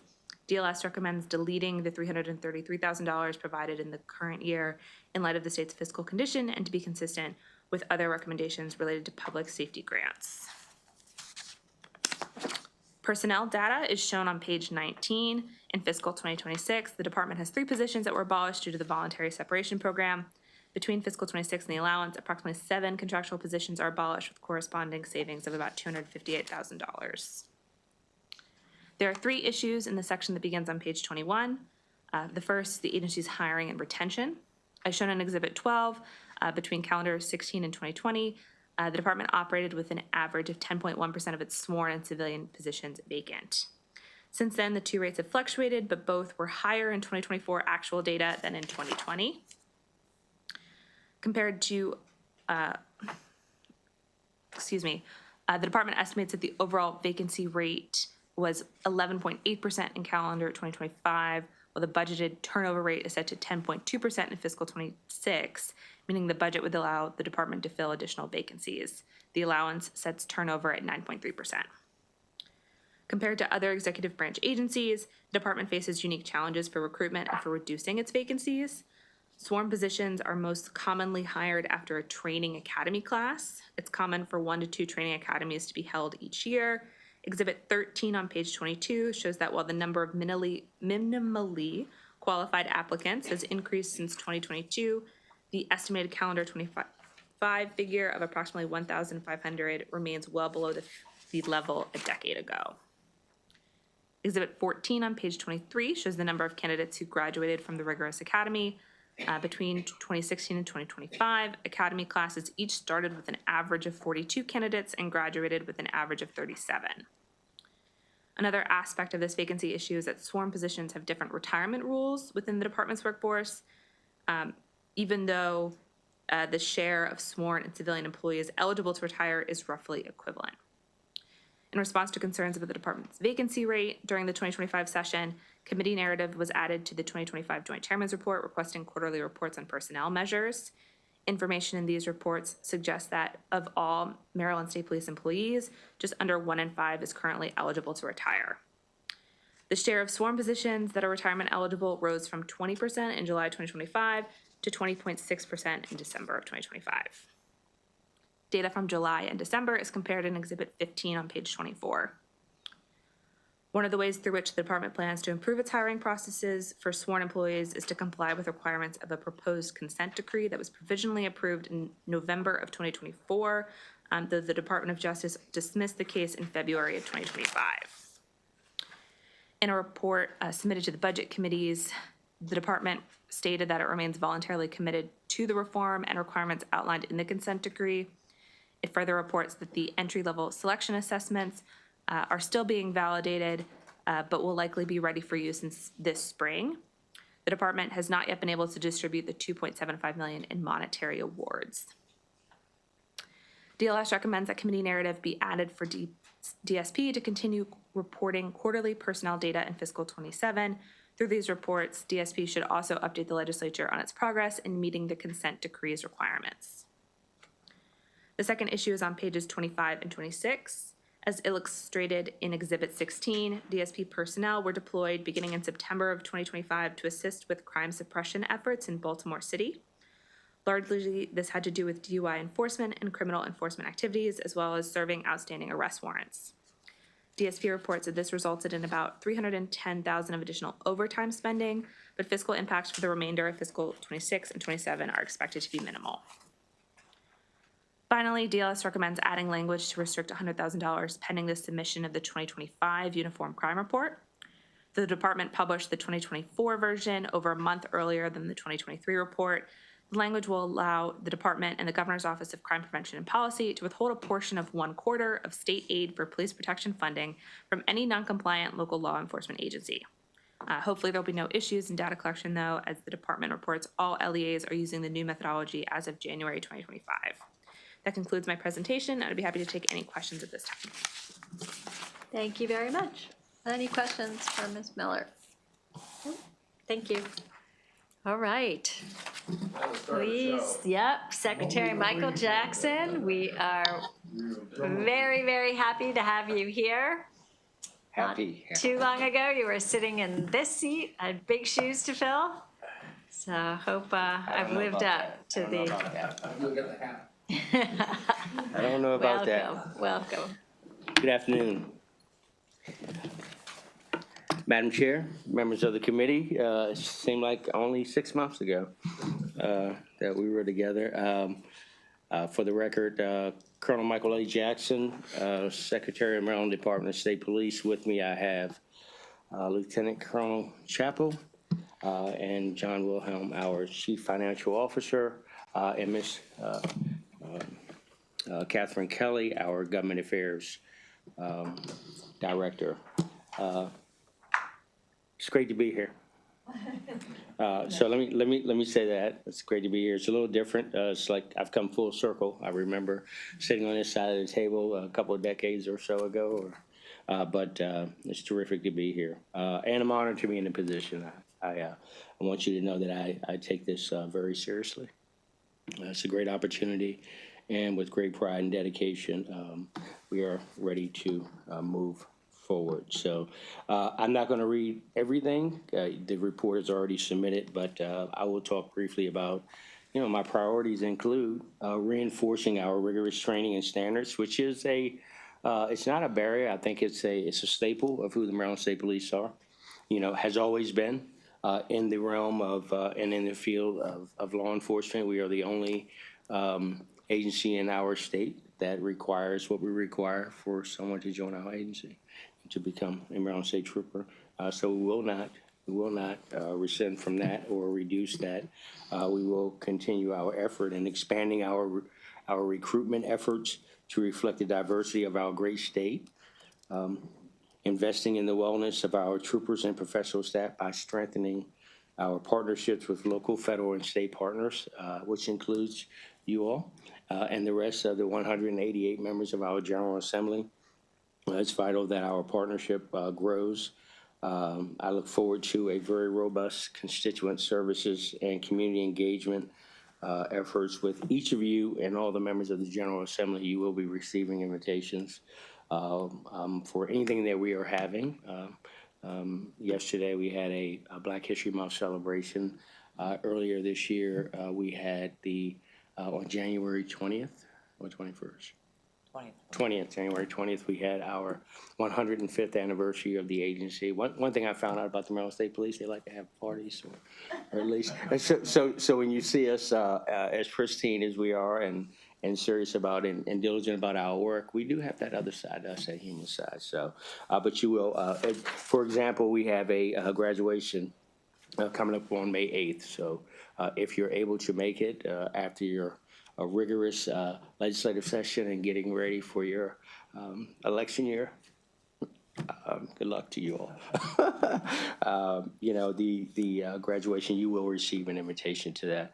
But on a serious note, look, we are rich and long in history of our tradition. It evolves and grows only with the partnership that we need from every member of the General Assembly. We have a statewide footprint, as you know.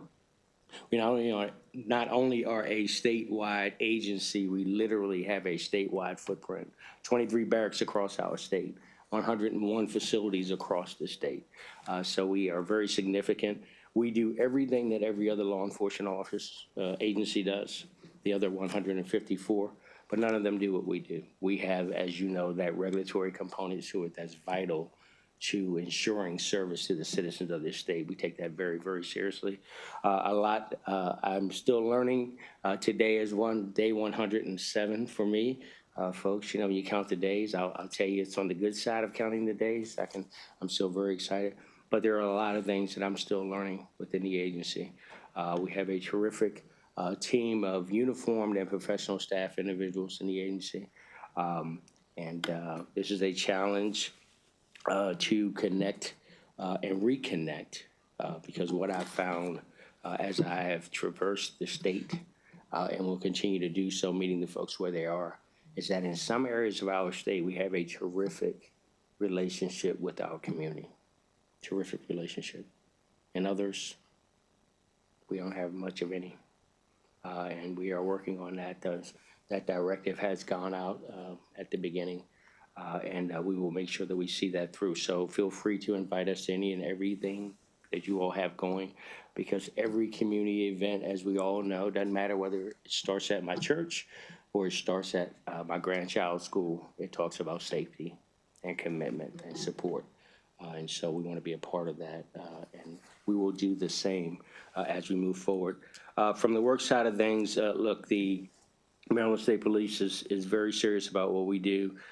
We responded to over 470,000 calls for service last year alone, conducted more than 18,000 investigations, and removed more than 5,500 drunk and impaired drivers from our roadways, investigated nearly 24,000 reportable crashes in our community. Just last weekend, just over the weekend, we disrupted and intervened in 8 car rallies. That's just in one weekend, 8. And for the members of this committee, the 4 of you all, Madam Chair and the gentleman from the senator from District 6, Baltimore County, Prince George's County, Howard County, Montgomery County, Anne Arundel County, and Maryland Department of Transportation. Transportation Authority. Yes. And I'm sure if I missed anybody else, maybe the city, Baltimore City. Those are the partners. And for the senator from Frederick, we're trying our best to keep them from coming that way. But that's an effort of any partnership that is vital. I will use our intelligence, capabilities, as well as the engagement of our public to let us know when they hear about these things. They are not just exhibitions on, sharp vehicles, nice vehicles, car shows. They're far from car shows. But it's very dangerous driving, very dangerous exhibitions of the driving. And unfortunately, what happens during gatherings like this, there are competitions that are, that screw up. And when that happens, then, there's an onslaught of violence. And so we are committed to that. You spoke about the work we're doing in Baltimore City. We're also doing work with other jurisdictions across the state. We are the resource agency. We are your police agency, the state's agency. And so we have the capabilities, even with our the manpower that we have.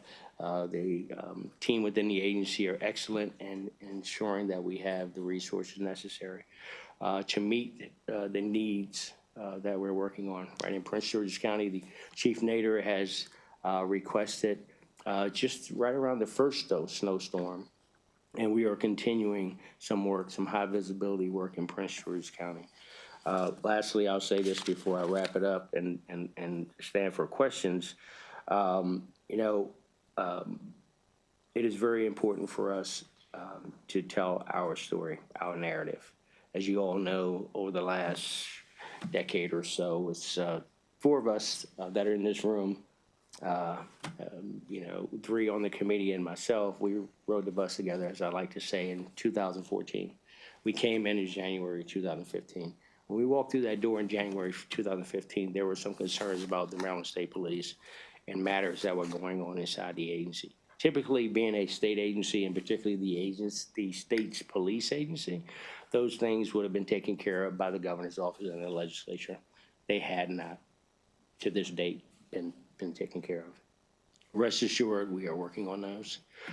We are ensuring that where in some cases it is legitimate, obviously, consent decree, governor writing a check, we're looking at, you spoke about the disbursement, or Ms. Miller, thank you very much for your work as usual. I miss you. I miss working with you.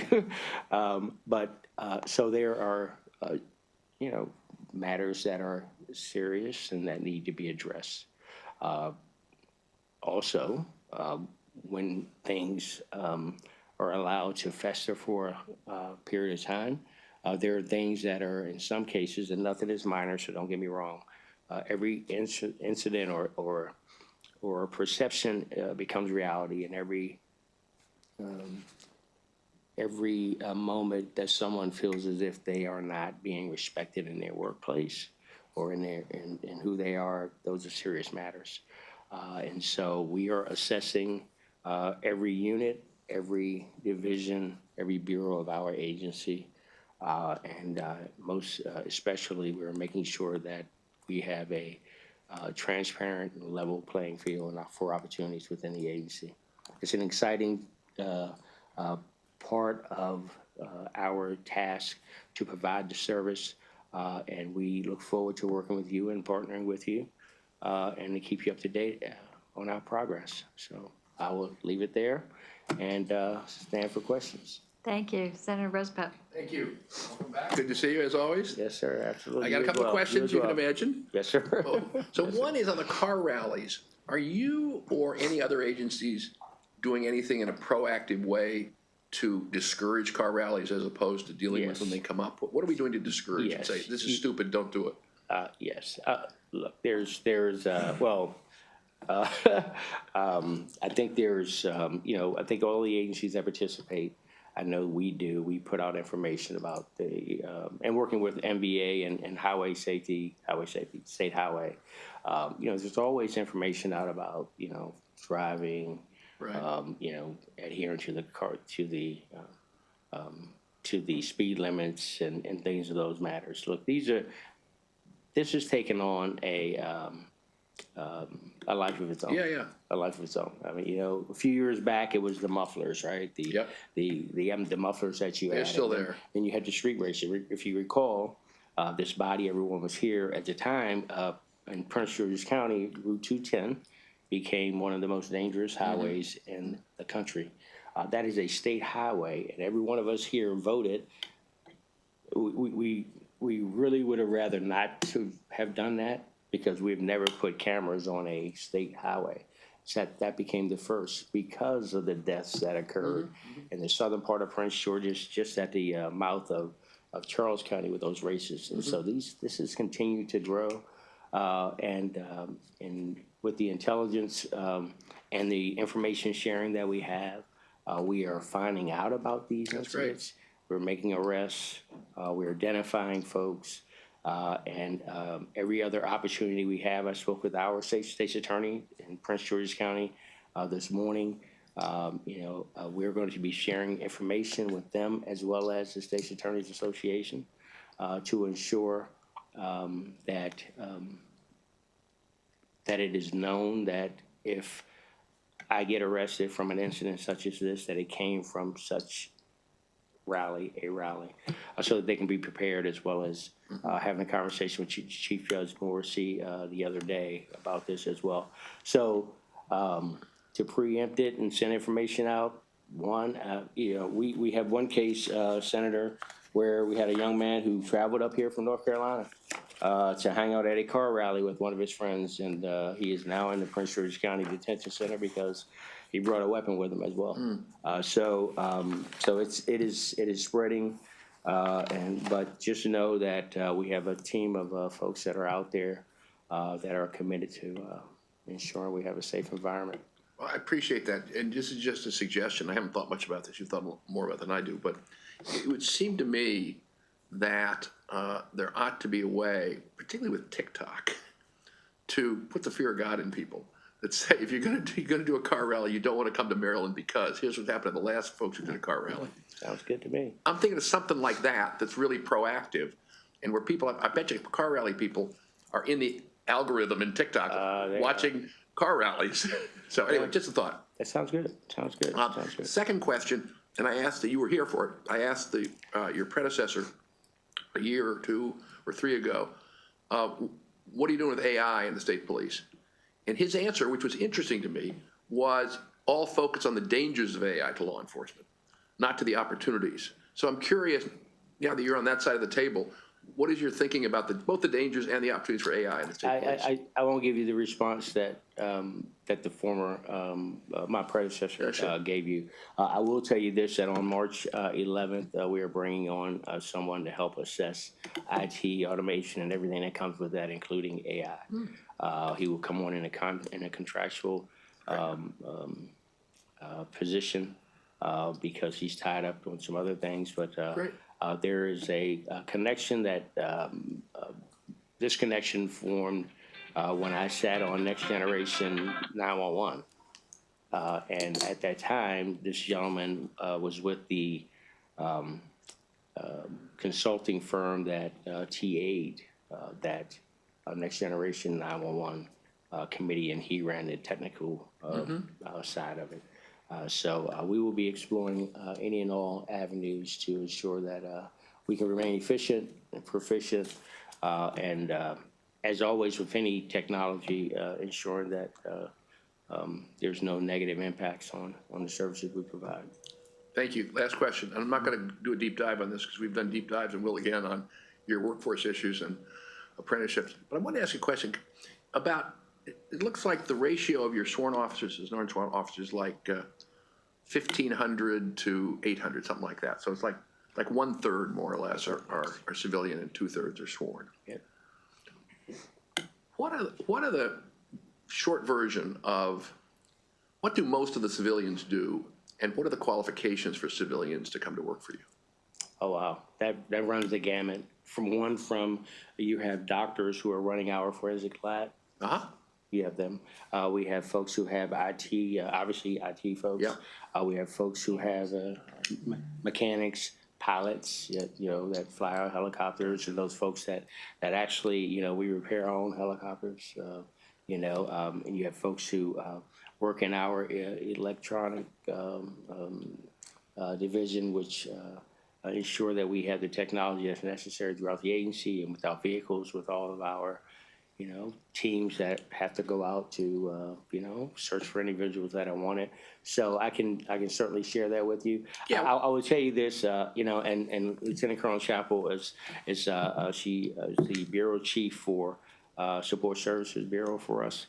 And so a couple of the things that I've asked for since I've been on board, as I'm getting briefs throughout the entire agency, it is a vast agency. Sure. It's like, okay, we have these vacancies with civilians, right, or professional staff is what I call them, the professional staff. Well, professional staffs work for 30 years before they can retire. And so when you have a number of vacancies that are growing, that's a concern. Yeah, it looked like and so I want to delve into why that's the case. Well, it's not an easy, replacement an individual, because there are some qualifiers, there are some significant qualifications that are needed for those positions. Now, that does not stop us from engaging our very robust university system, particularly engaging, to get back to your internships and apprenticeships, and volunteer for the services that we have in the agency to engage individuals. Again, we're like no other law enforcement agency in the state, with the number of professional staffing jobs that are there with qualifying that require. And so the goal is to tell the world that. I mean, how many folks know that? You think about it, you think about the trooper you see on the highway. I agree. Versus the dynamic programs that we have. So. Well, as the former chairman of the subcommittee would say, we want to partner with you. I like that. Thanks, Madam Chair. I appreciate that. Thank you. I appreciate it. I have a couple questions. Yes. One is, I know that the head of the state lab recently left. Yes. And I guess what's the timeline, or how's that going to replace him? Because that is a challenge around the state. Absolutely. And could you update us on that? Yes, so look, the deputy director is standing in his stead currently, and we are in the process of advertising that, John. I haven't seen it go beyond more just than the advertising for the posting. Okay. And so we'll certainly keep you up to date on that. So. Okay, that'd be great. And I didn't even realize this, but the fire marshal. Oh, yes. I have an issue, and I'm going to throw it out there, and we can talk about it offline, but I want to know if you have heard about this elsewhere. My county, I don't know how long ago, decided to change the standards by which sprinkler systems in garages, enclosed spaces,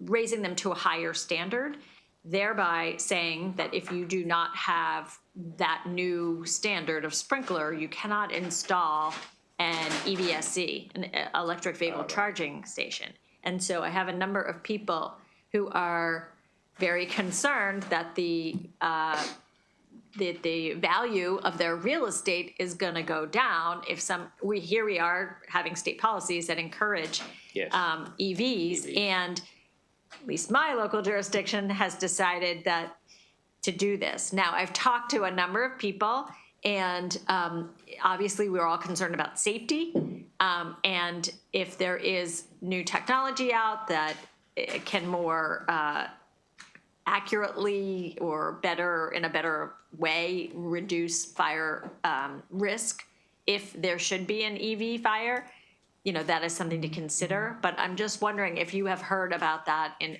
any other part of the state. I have not, but they do vary. We, as you know, the fire marshal sits within Round State Police, and we will definitely get that information back to you. It's good to know. Because the session is still in, if there's some concerns there, I'm also wondering if that's, is that coming locally from your fire department? Locally, our county council passed that as part of a big update, and I have done some research, and I have heard that in other parts of local jurisdictions in other parts of the country, but no one so far has been able to demonstrate to me that they have heard of this happening in Maryland, and so I'm concerned and wonder if it wouldn't make sense to grandfather in certain properties. I just don't know. I'm But sort of talking. it's the beauty of the legislature. is Yes, that, yes. and But we're I'm in such concerned a- about safety. But too. I will. Oh, absolutely. That's a genuine concern, and we will certainly get that information to you. That'd be great. It's interesting that I wonder if those other jurisdictions, and I'm going to try to, because I'm still a recovering legislator, so I'm wondering if other jurisdictions have, where you have the grants that are out there to help folks when they buy a vehicle to whatever the standards are in the jurisdiction that they would apply or allow a new owner Right. to be able to get the dollars for it, but the grandfathering component. Or to some grant program.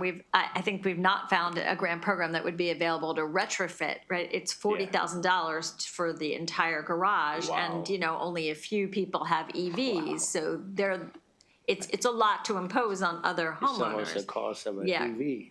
So it is, anyway, it's an interesting issue that reminds me of the sprinkler issue that we all dealt with a few years ago. So I just wondered if you could keep your ears open. I'd really appreciate it. We will, and we'll get back to you. Thank you. And we'll get someone in contact with you all. Thank you so much. Thank you Thank for you. being here. Have a great weekend. Thank You you, too. Ms. You too. Miller. Great to see you all. Appreciate it. Thank you. Thank you. That concludes our subcommittee hearing today. Thanks.